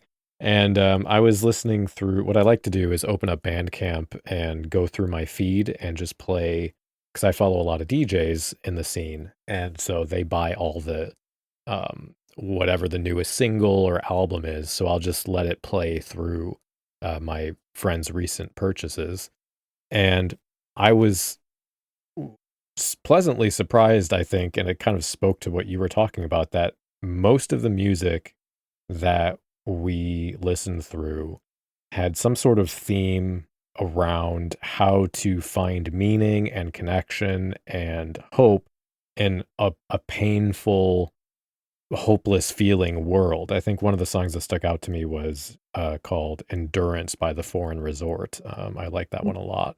But it was a very strange, because it was just one after the other within the sort of goth industrial genres, about that, like, don't give up, sort of like anti-depression content. And it really made me think, like, especially in the face of the sort of, I wouldn't say rise, but the increase in popularity of conservative and far right um, goths, quote unquote goths, online. It was really encouraging to see that, and also just spoke to how desperate everything is right now. Yeah. Do you think, let me ask you guys something. Do you honestly think that like Hart and Negri might have a point that um because economies are not necessarily really based on hard production anymore, that everything is like a service-based um type of economy, or hospitality industry, the arts, whatnot. Um, they call it affective labor rather than Mm, production labor, media technologies and whatnot. And they think that the fact that so much of the economy of Western economies are based on this, that it's going to bring people together, that it's eventually going to lead to some kind of like globalized socialism, if you will, where there is at least some basic standard of living for folks. You really think that's a do, do you want to answer that right? first, Trey? Or do you have um, I don't know. The end of that question kind of threw me because I definitely wasn't thinking down the lines of this bringing people together in any sort of way. Yeah. well, because So I what don't I mean, know. sorry, Go go ahead. on. You're going. I mean, what I see now is a lot of everything being subscription based and being anti ownership, and a lot of, I think there's just further atomization. I think the way I see, like, the deployment of social media and that sort of thing is to give the patina, the patina of connection without the depth of connection, without the power of community action. Um, and I don't think, I think it does serve more to atomize. If really pessimistically, I don't think that sort of collective action comes to a head until people can't feed themselves. I think Yeah. historically, from what I understand, it's really like once people start starving, then that's when uh, you get the riots and everything, and like dramatic change. But I think I don't think it's headed towards. I don't know. I Yeah, don't know. maybe I you don't were think so. thinking of the role that media and effective labor could play once we reach that point, maybe. Um, Kind of, I I Yeah. guess don't know, but yeah, what you're right. I'm I mean, the system is very, very good, as Terry Eagleton and others have pointed out, in distributing, just enough wealth to just enough people to keep the system going. Hmm. The bad news for social reformers is that people are very reluctant to take a leap into the unknown, and it's not going to happen Hmm. unless shit really hits the fan. That as long as a system can leave, enough scraps and leavings, it's probably safe for the time being. And Right. Well, yeah, yeah. Yeah. There's, the wedge issue, scapegoating, yep, problem, sort of, the other thing. There's also, I think historically what they've done too is uh bolster the upper middle class for a bit to sort of give the illusion and also create this us versus them, like yep, the using the proletariat to fight each other. Like that Mhm. works pretty well. yeah. So I don't know. the way I'm kind of seeing it is that there is a degree to which the current way capitalism is manipulating society is in a way to create collectivist cells. But it's not about creating communities, it's about creating fandoms. Mhm. It's a group of people, their fixation is on being part of that group, but the focus of that group is on a single source of power. It's not about the source of power isn't the group itself.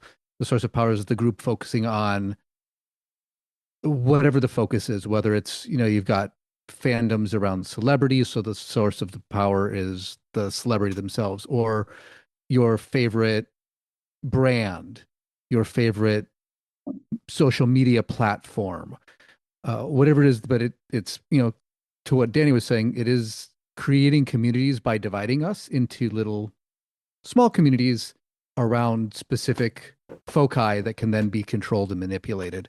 Mhm. So yes, there is an emergence of community, but it is not in the sense that is the positive idea of community. It's more the Well, tribalism, the yeah, small factionalism that, again, it yeah. pits us all against one another. There's no large scale social organization that could potentially threaten the power of those who are, have gotten social capital and wealth to be able to control and pull the levers of society. But it gives the individuals the sort of feeling of being together, and you don't have that urge, as we as humans do have an urge for, joining together. We're herd animals. If you can give us little herds, give us that little taste of being in a group, we no longer potentially seek it, and then can be manipulated, controlled through our fandoms, our parasocial relationships that are generally superficial. Yeah, I It's think that's really what hard to know what to do. Yeah. sort of what Britt was talking about as well with the YouTube arguments and that sort of Mm-hmm. thing, is the that kind of tribalism, and Yep. it feels impossible to punch at the source of the problem, but people in general, even if they don't have a sort of class consciousness, feel helpless and have some anger that kind of gets misplaced towards, this person doesn't like the thing that I like. So, but it's realistic and possible for me to try and attack and make some kind of change at this other person, Mm-hmm. at this other group that I don't like or I'm told not to like. And so in that way, it's trying to claim or trying to find some grasp of agency, just in the wrong direction. Yeah. Yeah. Another thing, another aspect of, I guess, modern capitalism that I think was really emphasized when I read Cory Doctorow's book in Shittification, is the evolution of our capitalistic system into, one could argue, a de-evolution, because it is the way the social, or the evolution of economic systems. We're reverting to a feudalistic society Mm, based around uh, technology. So, Yeah. techno feudalism is a thing where companies that are getting our money are no longer producing products for us to buy so much as they are owning properties. They're owning things and they're charging us rent. Yeah. And that is the old aristocrat serf model. That is feudalism, which is what birthed capitalism. So instead of capitalism evolving as Marx predicted into the working class rises up with solidarity and overthrows the capitalist into a socialistic system, we're starting to move backwards again into that feudalistic system where we have the capitalist being the lord of some domain and the rest of us just work on that domain and pay our dues, pay our taxes. Yeah. We are fun at parties, I promise. Well, I mean, you're right. Like everything is a subscription. Even these days, like, Yeah. if you want to buy a movie, you really, I mean, their DVDs still exist, but like you don't see them like you used to. And so you buy them off your TV digitally, but you can lose that. I've heard of companies just like removing the movie, and so people have spent money on purchasing a movie, now it's gone. Yep. Amazon's done that. Yeah. Netflix has They done all that. do that, yeah. I think Yep. Audible's done that. Like, Yep. Well, that's Amazon again. Right. Unfortunately. Wild that they can do that. And it's just, we're just, Yeah. renting. We don't own anything. Wow. I'm gonna sit with that for a while. Okay, well, I see no way out of this, so I'm just gonna ask something else. We'll maybe end on a lighter note. One of the fun things I've enjoyed from your TikTok videos, because as you mentioned, a lot of your experience and research focuses on the inception of the 80s. You have started dipping your toes into modern music, modern goth bands, and I've really enjoyed watching your sort of unfiltered thoughts on different bands that Brit might introduce to you or that you go to see at a show. So I was just kind of interested in what that journey's been like, what you're sort of feeling about today's music is in comparison to what you're more familiar with.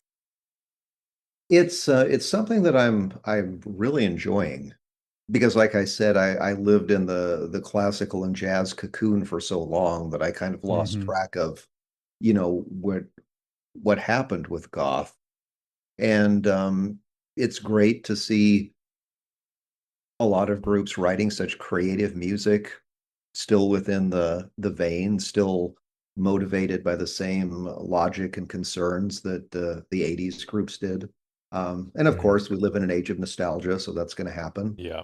But nevertheless, the creativity is there, and it's still wonderful stuff. Vision Video has been great. You thought they were an 80s band when you first played. Yeah, when I first played them. I did. I thought it was like some sort of 80s goth compilation album that I somehow escaped my notice. They're great. She Passed Away. A viewer turned me onto them. I think they're fantastic. We went to a showcase of Portland goth bands a couple weeks ago, and there's this one band that's just starting out. They only have 2 songs on Spotify. They're called Dead Romantics, and those 2 songs I think are just real bangers. I loved them. I like that. That's very on the nose in the vein of what's that English band? They're called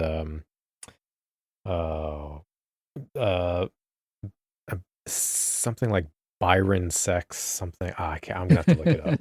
I can't remember, but yeah, I like that. So I mean, I'm looking forward to like doing more investigations of that because I don't know how much more I can realistically say in videos about, goth in the 80s. I think I've kind of like laid it out there. So so I'm just really interested in discovering a lot of this music and so forth. I love hearing people's, suggestions. I still think it's funny you did not like Dead Romantics when we first heard them. Oh, they just didn't have a good night. When we actually listened to their recordings, I know, but like you were just kind of like reluctant, like, okay, well, let me listen to them since I'm talking about this band. Yeah. You're like, never mind, I love them. Yeah. Right. Yeah, live music can go one of two ways. Really good or really bad. Yep. Yeah. Byronic Sex and Exile is the band I was thinking of, which I also thought was like really on the nose, but cute. Can I ask you guys one thing before we Yeah, off? please. I don't know if you've noticed, but we're starting to get, a flood of new books on Goth and new histories of Goth. Yeah. And I have to say, I have to admit, I have not stayed up with it, and I have not read them. But I just wondered if you've like read any of the latest things. I mean, I know there's one that came out last year. No, God, has it been year and a half ago, called The Art of Darkness, The History of Goth by John Robb. Yeah, I don't think We've that's gotten a lot of We reviews. have opinions there. Yeah. Okay. And then there's one that I thought was interesting. Oh yeah, the Lowell Tolhurst. That one was excellent. That was Really? good. Okay. I'll have to Yeah, check I that really one out. enjoyed that one. Now there's also one that makes supposedly makes a real illuminates the connection between Goth and the economic turmoil in England at the time, called Season of the Witch. Yeah, That one looks interesting. I haven't read it either. I was just wondering what you guys' opinions were of any new stuff. Yeah, that one did look interesting. I was ultimately disappointed. I didn't think it was that great, much like John Robb's book, which was worse. Really, what's the issue? Is that the one you were mad about? Yeah, I was kind of pissed off that University of Manchester like showed an interest in Goth long after, I'm no longer in academia, so wah. Yeah, so the Tolhurst book was very good and a fun read. Another book I really liked, this was 2021, is called From God to Goth by Johnny Halfhead, which was his book and Tolhurst's book I really like because it is about the history of Goth, but it's from their anecdotal experiences. So there's a lot of fun stories. Yeah. And you get a taste of it rather than being kind of prescriptive. I'm trying to think what the other recent books that have come out were. The one I can recommend, which isn't, I would not classify it as so much of a Goth history book or something like that, but it does dovetail nicely with the fandoms and gets into camp a little bit more, would be Tim Curry's autobiography, Vagabond, which was also very good. What was the issue with the John Robb book? Did you feel?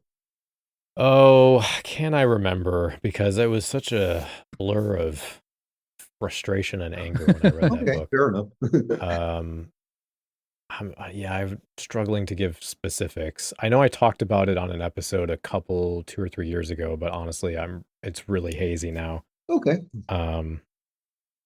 I will have to say one thing that drives me nuts really about a lot of like Goth histories or some of these videos that you see on YouTube that supposedly tell the history of Goth is, Goth music properly began at the Cathedral of Notre Dame in the Middle Ages. Yep. Yeah. Or with the Visigoths. Oh God. When they start with the sacking of Rome. Jesus Christ. I know. It's like, I'm not looking for the etymology of the word. I'm looking for the subculture. Exactly. What was that book we did a whole episode on that we hated? I mean, which one? The Goth. Anyway, it doesn't matter. I can give you a couple recommendations of books that I think you might like. Okay. The Hebdige book I do think is pretty good. There's a book called Italian Goth Subculture, Kindred Creatures, and Other Dark Enactments. Mm-hmm. That's all about the Goths in Italy in the 80s and Milan and similar regions. That was really good. There's a book called by Carl Spracklin, The Evolution of Goth Culture, The Origins and Deeds of the New Goths. I was a little hit and miss on that, but it was still pretty interesting. It's sort of like a neo-Marxist interpretation of what Goth is and what it should be. Another really good book is called Darkly: Black History and America's Gothic Soul by Layla Taylor, who we had on the show before. And she, again, it's largely from her perspective as a Black person interested in Goth and the Gothic. I think that's really good. And then as far as like music biographies, I'm trying to stick with newer books because there's plenty of good books that are long in the tooth now. Like I definitely recommend Somewhere Leather, Somewhere Lace, which is Andy Harriman's book. That's very good. I really liked both the David Haskins. Sorry, I'm giving you a huge list of things, but I'm just throwing them out there.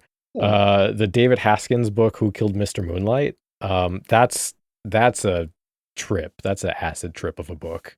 It's partially about Bauhaus and also partially about his mushroom-induced occult shenanigans, which is pretty fun.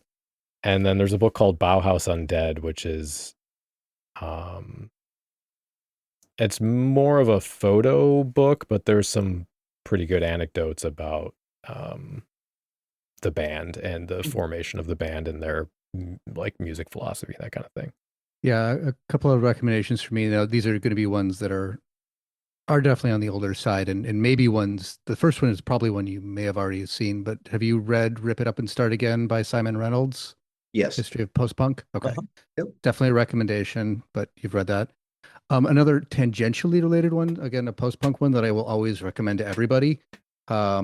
David Byrne's How Music Works is a fabulous book that has a lot of stories from David Byrne's perspective of the late 70s New York scene. And also his musings on music and things like that. And I thought that was an amazing book. Then there's also Alex Reed's Assimilate: History of Industrial Music. Oh, yeah. That's a really good one.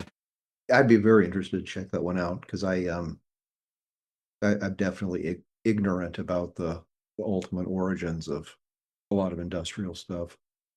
If you want to really dig into the origins, though, it's pretty harrowing. I don't remember the title of it, but it was Cosi Fanny Tudi's autobiography about mostly her life with Throbbing Gristle at the inception of industrial there. But it's a lot of trigger warnings on that one. A lot of abuse in that relationship. Oh, but it's really good insight into, Throbbing Gristle and their ideal of industrial music, which started it, but doesn't really inform it so much anymore, at least as far as the genre is concerned. As much as they invented the term, they don't have a lot to say about where industrial music has gone since that inception. I was just saying, has it gone anywhere? Oh, yeah. I would say yes. Okay. I'd say industrial's probably been more likely to embrace other modern styles than like goth has. Yeah, I would agree. While still, I mean, there's definitely still like music coming out that's in like the classic EBM vein or the absolutely front 242 kind of thing. But yeah, there's I would agree with you there. Yeah. But I mean, you've got things like, to go with, what we saw at Cold Wave, something like Clipping, which is a melding of hip hop and industrial. You've got noise, you've got sound collage. I mean, there's a lot of stuff that industrial has done that that's what keeps it pretty fresh. Alex talks about right in the beginning of that industrial book is the origins of cut up and the philosophy of cut up, which I think is right in line with that, experimentation and incorporating other things. Yeah. I just find it all interesting because I just like all these various and now fairly separate music genres that came out of the creche that we call post-punk in the late 70s. Yeah. That's a good word, creche. Before we go, is there any other subject or tidbit or anything that you wanted to talk about or share that we didn't get to? No, the only thing I'd say is that It would actually mean a lot to me if any viewers, who are like interested in like really dark, depressing classical music, to check out that one TikTok video that I made of suggestions of classical music that goths might enjoy. Um, Hmm. I just wanted to plug that real quick. Yeah, definitely throw Yeah, that my really. way, though I do not use TikTok, full stop. Mm. So We've actually created a YouTube channel, and I have seen all of your YouTube videos. perfect. I was gonna say, like, be better about promoting yourself. He's Yeah. surprised that anybody watches them. He's still like just in disbelief at Yeah, I times. mean, the only reason I made these videos was at Britt's suggestion, and I thought for sure we'd have like maybe 5 or 6 views. Well, I think they're fantastic. I'm definitely going to be putting a link to your website, to your TikTok, to your YouTube, and anything else I can find in the show notes. So anyone who's listening to this and wants to get more of that discussion, you can just click those links, head over there, subscribe, watch them. They're all very good and all worth your time. Thank you So so I much will plug for having you. me on. I hope that, I mean, I know that like what I did was like my scholarship on goth is just kind of like narrow and specific. So I hope, it wasn't disappointing. Oh, not at all. For, I for, think for, academia in general is very leans into being very narrow and specific. So I definitely appreciated I would say your expertise and your knowledge and your experience was certainly on display. And I really enjoyed everything you had to say, much like your TikTok. Thank you so much. Yeah, I will say I have not read the dissertation yet. It's on my Kobo, but yeah, I didn't start looking into until Danny said, "Oh yeah, we're going to be interviewing Dr. Goth." I'm like, "Oh, anything I can read about about Dr. Goth to find out a little bit more about him." So yeah, I didn't really get into that, but I did have looked through. I've skimmed it here and there, and I'd say as far as you have specific artists and specific songs in there, and you aren't that narrowly focused. I mean, yes, it's pretty much the big classic bands, but there's a breadth in what you've covered in the Yeah, yeah, for examples that sure. you chose for that dissertation. So Well, that's why I said I think it should be required reading for new goths, because I do think it really gets at the core of the homology, the what makes goth, what all those elements are that mhm. come together and interact with each other. I think it's great. So I'm Thank glad you're you. putting that out in TikTok form, Means because a not lot. everyone's going to sit down and read a dissertation. Right. Thanks so much for the compliment. It means a lot. Do you mind if I tell you guys kind of like how this started? Like, Absolutely. Yeah. Sure. so when Charles and I had first met again, he didn't mention the fact that he wrote this dissertation for a long time. Mm, He kept that one on because I think he didn't want to come across as like, oh, I like goth girls. You know what I mean? Yeah, it's So not going to be the pick me. right, Yeah. exactly. So like when he did mention it, he's like, yeah, if you were to just Google my name plus goth, it pops up. And so I did. And there was even like there was comments on Reddit where people like used him as a source. And Hmm. I saw like a couple things where people mentioned him. I was like, that's really cool. And he's like, who cares? I'm like, okay. And then I'm chronically online, and I just kept mhm. coming across so many videos of people that I don't think have left their houses before who are telling people what goth is Yeah. and, you know, giving a lot of misinformation. And I think my final straw was the whole trend where people were dancing to Rock Lobster. And I had Yeah. enough. And I was like, Charles, Yeah. can you just talk a little bit? I think people will listen. And he's like, no, nobody's gonna listen. And so I just kind of harassed him for about a month. And then I'm like, oh, by the way, I made you a TikTok and I've already posted like that you will be making posts. He's like, Surprise. oh, yeah. So he's like, okay, I guess I'll do it. And then yeah, next thing we know, like you're at like what, 30,000 followers or something now. And you Excellent. know, it's the biggest classroom you've had. I think that's really cool. Yeah, I, good. To be fair, Yeah, I do enjoy dancing to Rock Rock Lobster. Lobster. Oh no. I'm not familiar with the genre you're referring to, but I do enjoy dancing to that song.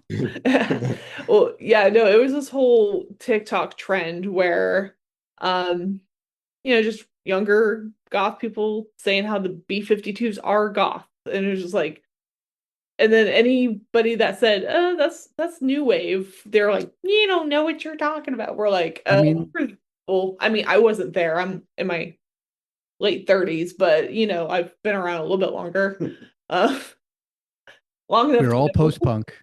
I mean, they are a post-punk band. So Yeah, they do come out of that same scene because, I mean, New Wave and Goth came out of the same, like I said, the same crush, just like Industrial did.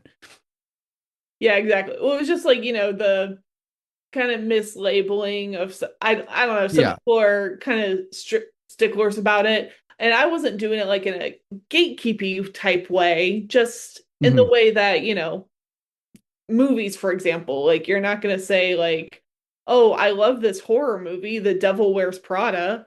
Um, Yeah. what I mean? So it's like you got like I think in music or media, I think just the labels are there to help you find it easier. Just like in a library, like the Dewey Decimal System or something, just making it easier to find things that Yeah. Yeah. They Well, help and they hurt, but I'm a big fan of categorization as well.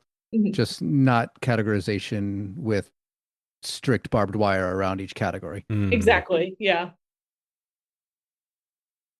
Yeah, I mean, I to go back to your earlier point, I think the frustration I've had with goth content online and on YouTube and things is even when sort of any ethnographic source or any academic source gets mentioned, like people are talking about Andy Bennett or Paul Hodkinson usually, it's just people doing a Wikipedia thing. And it's frustrating. That's partially why I started the podcast, because I was sort of at the position of like, I guess I'll do it myself, even though I haven't, I don't have a degree in any of the relevant social theory fields or anything like that. But I've been reading these authors and I feel like they're being misrepresented and there's something missing from the online discourse about goth. So it's super cool to have, I know, as humble as you are, to have you share that perspective and that knowledge that you have. Just like I try and get anyone who's written anything about goth on the podcast at some point, because I think that having that content out there is really a breath of fresh air. So Thanks Yeah, so it's really much. cool. And welcome to post-show musings. Charles and Brit, thank you again so much for joining us on this episode. It was a real pleasure to have you here.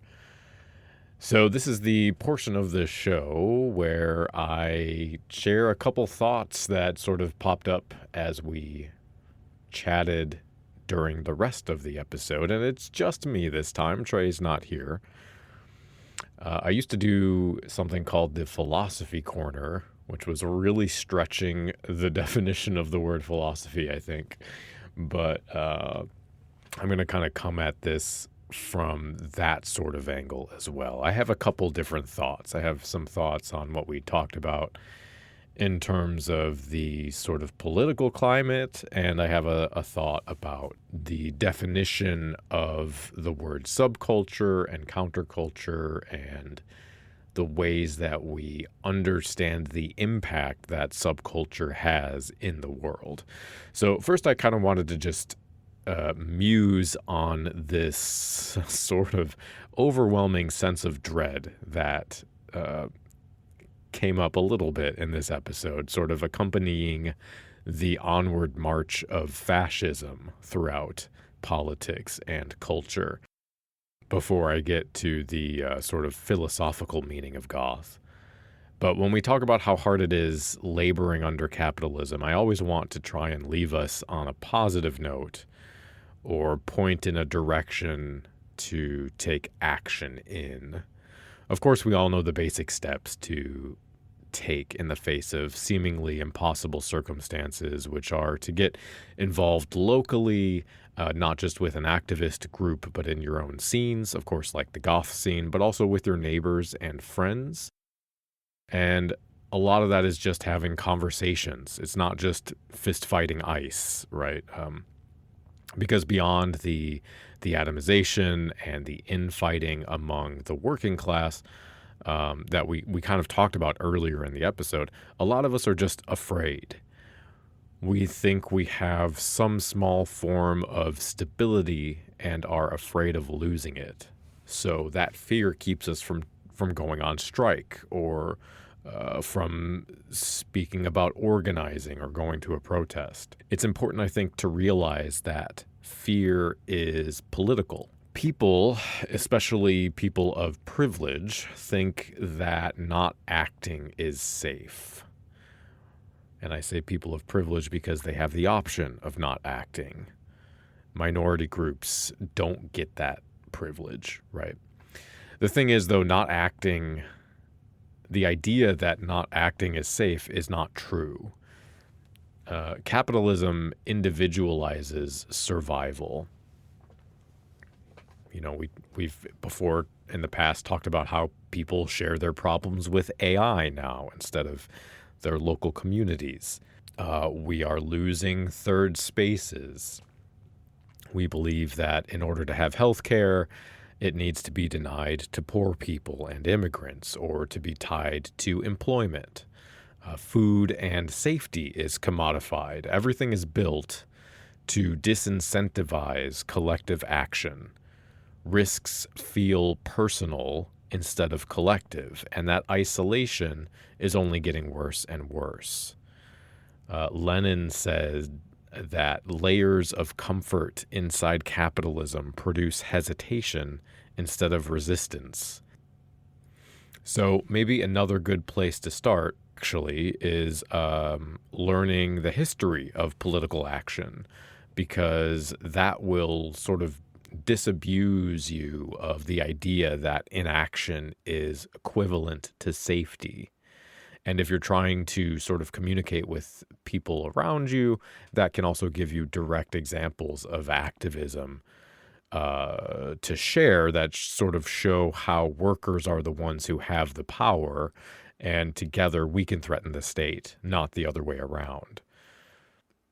It's sort of realizing that we are already losing what we are afraid to lose, and inaction actually guarantees our loss, not the other way around.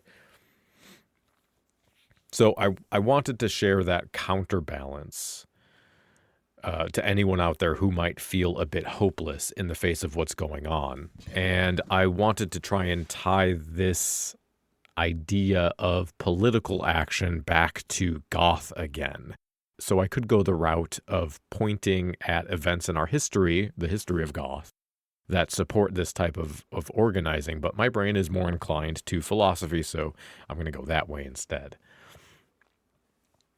We talked about what goth music is during this episode, and embedded in that is the fact that you have to ask, what is goth, in order to define goth music in some way. So we talked about the Gothic, for example, and how goth draws on the Gothic, sort of that sustained sense of foreboding. The content of the music is aimed at imbuing empathy in the reader by witnessing a tragedy through the victim's eyes. There's the embodiment of overwhelming emotion. There is the specter of the past playing a role in the present. There's the use of symbols and metaphors, beautifying the grotesque and romanticizing death, similar to the example that Trey brought up of the corpse on the side of the road. So when it comes to understanding what goth is and what subcultures are in general, there are several common frameworks for doing so. Generally, these get shoved into one of two categories, one of those being the neo-Marxist sort of structural hierarchical framework, and then there's the postmodern framework. And then there are those that try and take other paths, of course, or try and merge the two. I brought up Spracklin's book, which we did an episode on a few years ago. Carl Spracklin's book, The Evolution of Goth.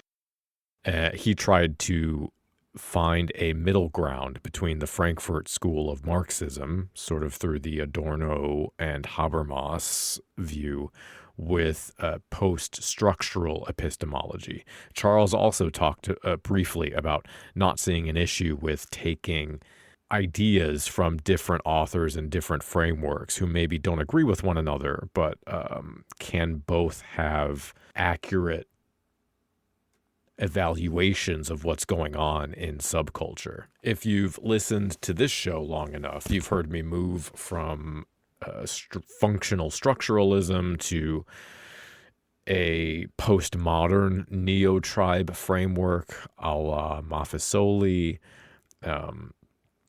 That phase of my analysis came out of that postmodern sort of thing that was kind of meant to solve the problem of the deterministic rigidity of subculture and sort of speak to the perceived increase in fluid identities, these sort of fragmented collective identities, as opposed to subculture, these new groupings that had less coherence, more transience, more liminality, and porous boundaries, meaning that subcultural identity was playful and not a primary aspect of a person that is tied directly to class or race. Something that was sort of seen to as a way to respond to the supposed trend of these identities being intensified by the internet. In contrast, Dick Hebdige, thought of subcultures as having common beliefs along with ways of life and thinking within the larger societal culture, which then form smaller subcultures. So a subculture is a group of people within a culture that separates themselves from the larger culture. And I promise I will tie this back in to political action in a moment here, but I want to sort of try and summarize these ways of thinking before talking about the way I think about this now, without also making this an hour or 2 hour long class. And actually, I think Dr. Goth summarizes this distinction well in his dissertation. So I am actually just going to read a quick blurb here, if you'll indulge me. And of course, there will be a link to either the dissertation itself or to Dr. Goth's website, who has a page on there full of links to his various papers.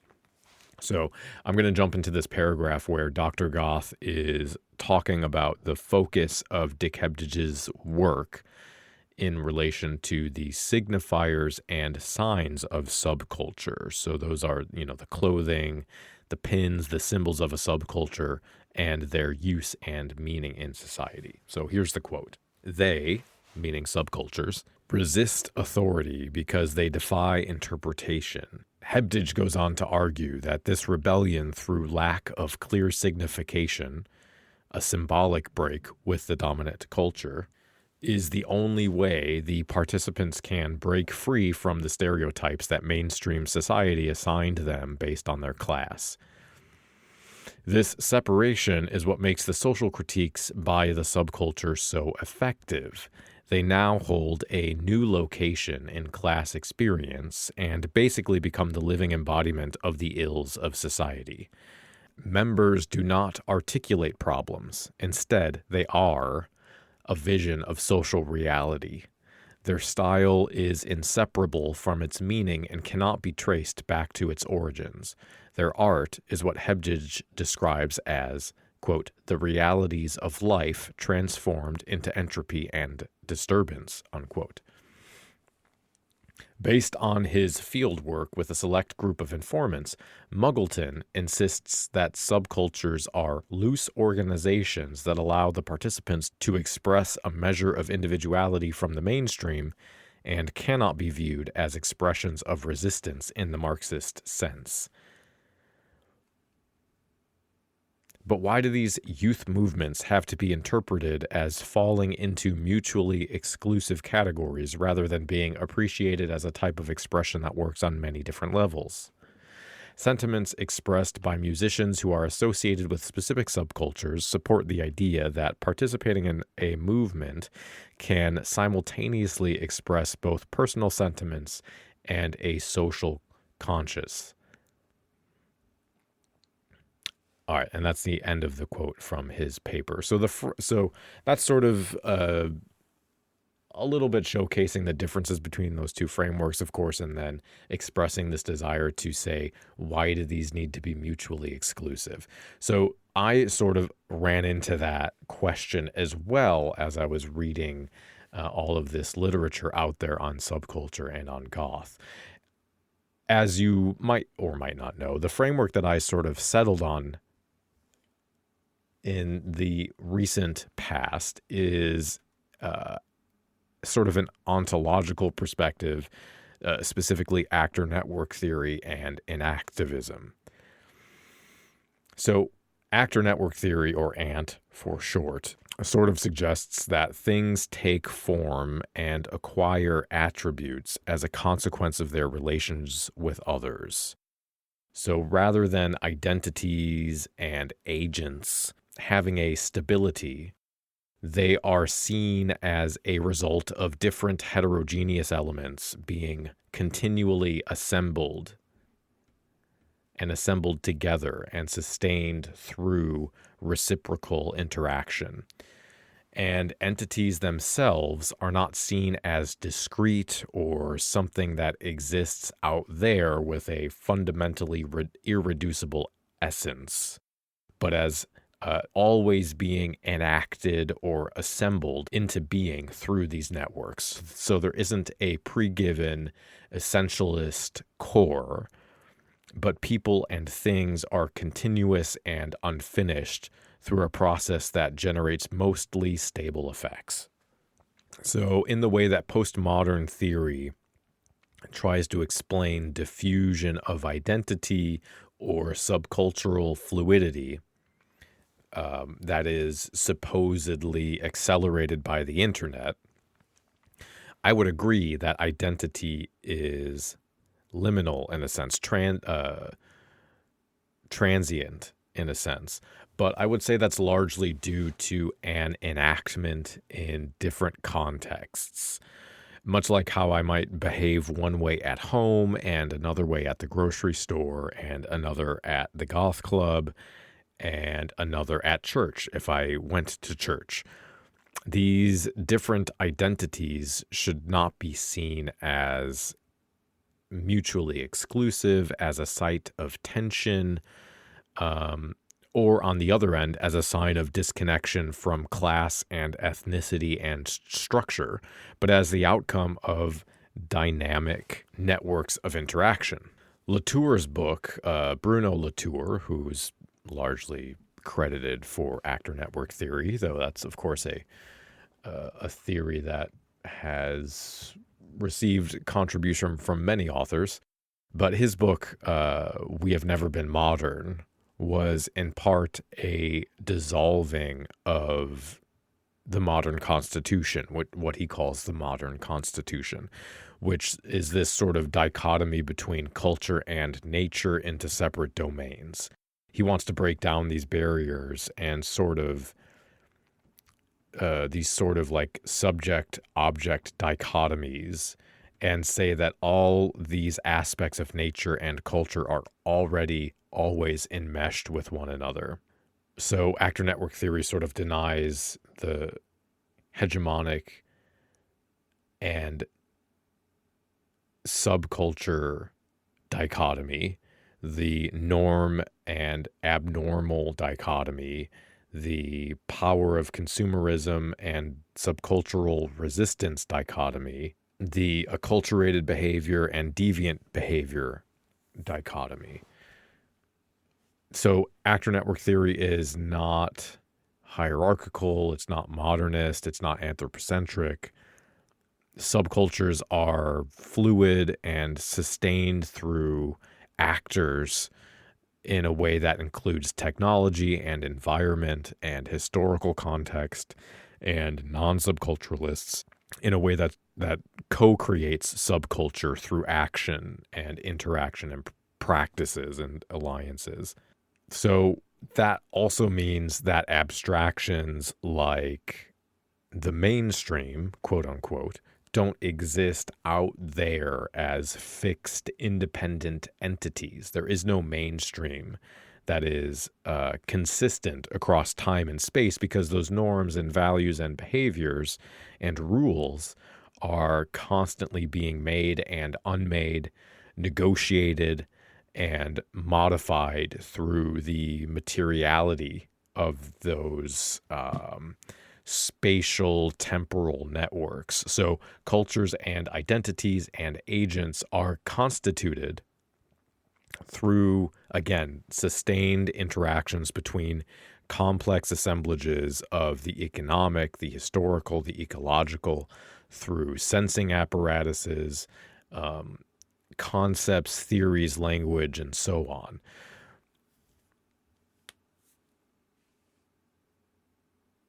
Which also means there is no normal or abnormal. Those are more like abstractions. So bringing all of that together, what this means in practice is, it to me, it feels far less defeatist in a way.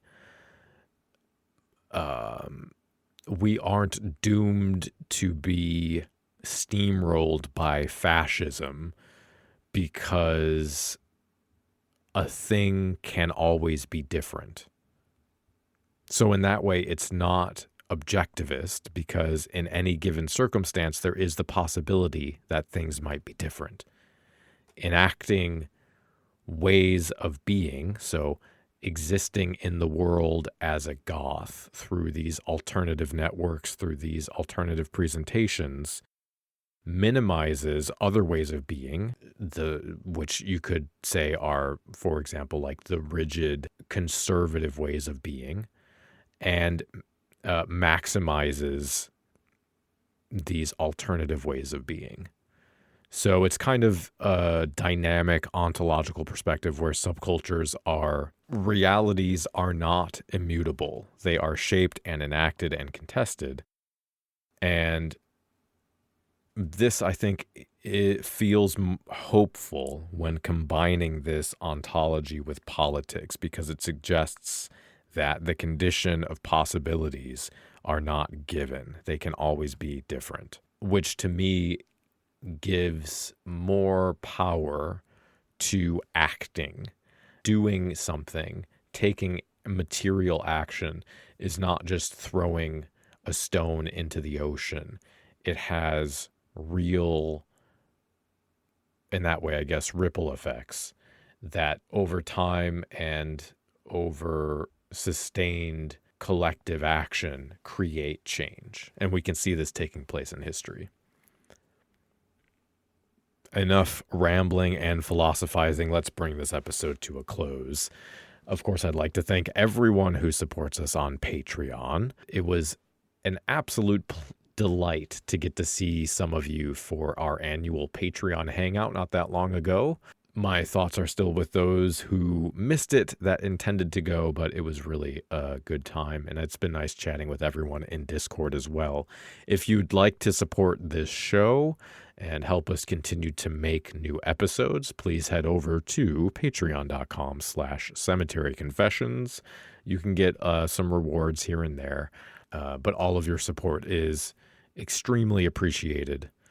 The gift of financial stability, I'm sure I don't have to tell you, is deeply meaningful in these trying times. Our episode next month, we will be having multiple guests on, a little bit of a round table episode. And the focus of that episode is going to be goth dance, which I think is a subject not often spoken about. So I'm really looking forward to exploring the artistic expression, the identity expression, and the various ways and styles of that expression through dance that we see at the Goth Club. Thank you so much for spending your time with us. I hope to see you on the next episode, but until then, stay dark. The preceding program is a member of The Belfry, a network of blogs, podcasts, and videos for the darkly inclined.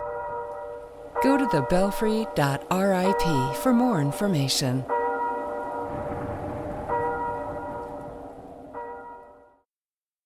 Would this be a good place for a 5 minute break? Yeah, absolutely. Yeah, let's do it. Okay. Yeah, thanks. I drank a bunch of coffee before I sat down. Yeah, I'll be right back. And I'm still drinking it. Honestly. I know she always gives me shit about how. I do the same thing. A friend of mine just chastised me the other day when he came to visit, and I was drinking a French press of coffee at like 8 at night, and he's like, "You probably shouldn't do that." And it's like, well, you should probably not tell me what to do, buddy. All right, be right back. Yeah, we had a waitress give us shit the other day about how really? much coffee I was. I know nothing more goth than drinking a cup of black coffee. So. Right. So while he's gone, when you had made that comment about people having disdain, like, listen to something new and it's all the same. So when we drive in my car, that's when we play music. His car is like so old that there's no way for me to play music. So not even a cassette player. Not even a cassette. Just need to bring in a music box to mount on the dash. Yeah. He has a boombox that he puts in the back seat. Incredible. Yeah, he's very old school. But he has like a list of songs that are banned now because I've listened to them too many times. Because I have ADHD, so if I like a song, I listen to it to death. Oh God. And so yeah, now he's like, okay, no more this corrosion, you're done. You need to start collecting covers. Yeah. That's really funny. My wife does that where once she finds a song she likes, that's all she listens to. And I'm very much the opposite, where I am sort of the mindset that like there is so much stuff out there to find and appreciate that I just burn through as much as I can find. And then whenever people ask me, oh, can you recommend, what's a band you would recommend, or what have you been listening to? I really struggle. I have to really think about it because I'm like, I listened to this band last week and I've listened to like 30 other bands since then, and I can't remember who they were, even though I really liked them. Yeah. I think it's a comfort thing for me. Yeah. But like my Spotify Wrap told me I listened to this Corrosion for 2 hours straight one day. And I was like, oh, okay. I'm like, why? I mean, that's listening so, to it. That's what, listening to it 5 times in a row? Yeah, right. It's only 5 times.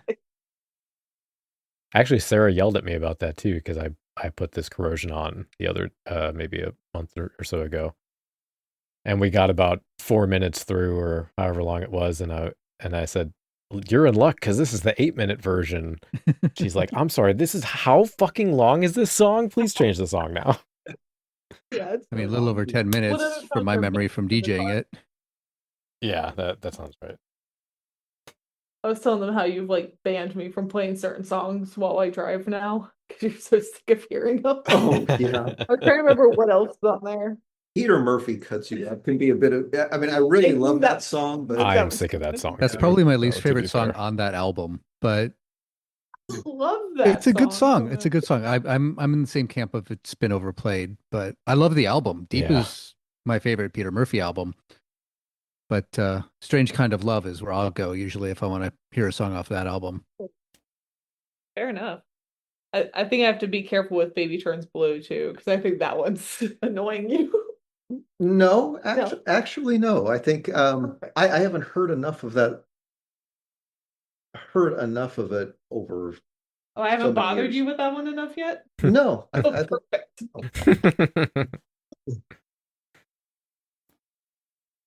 You have to get right Maybe up to the threshold.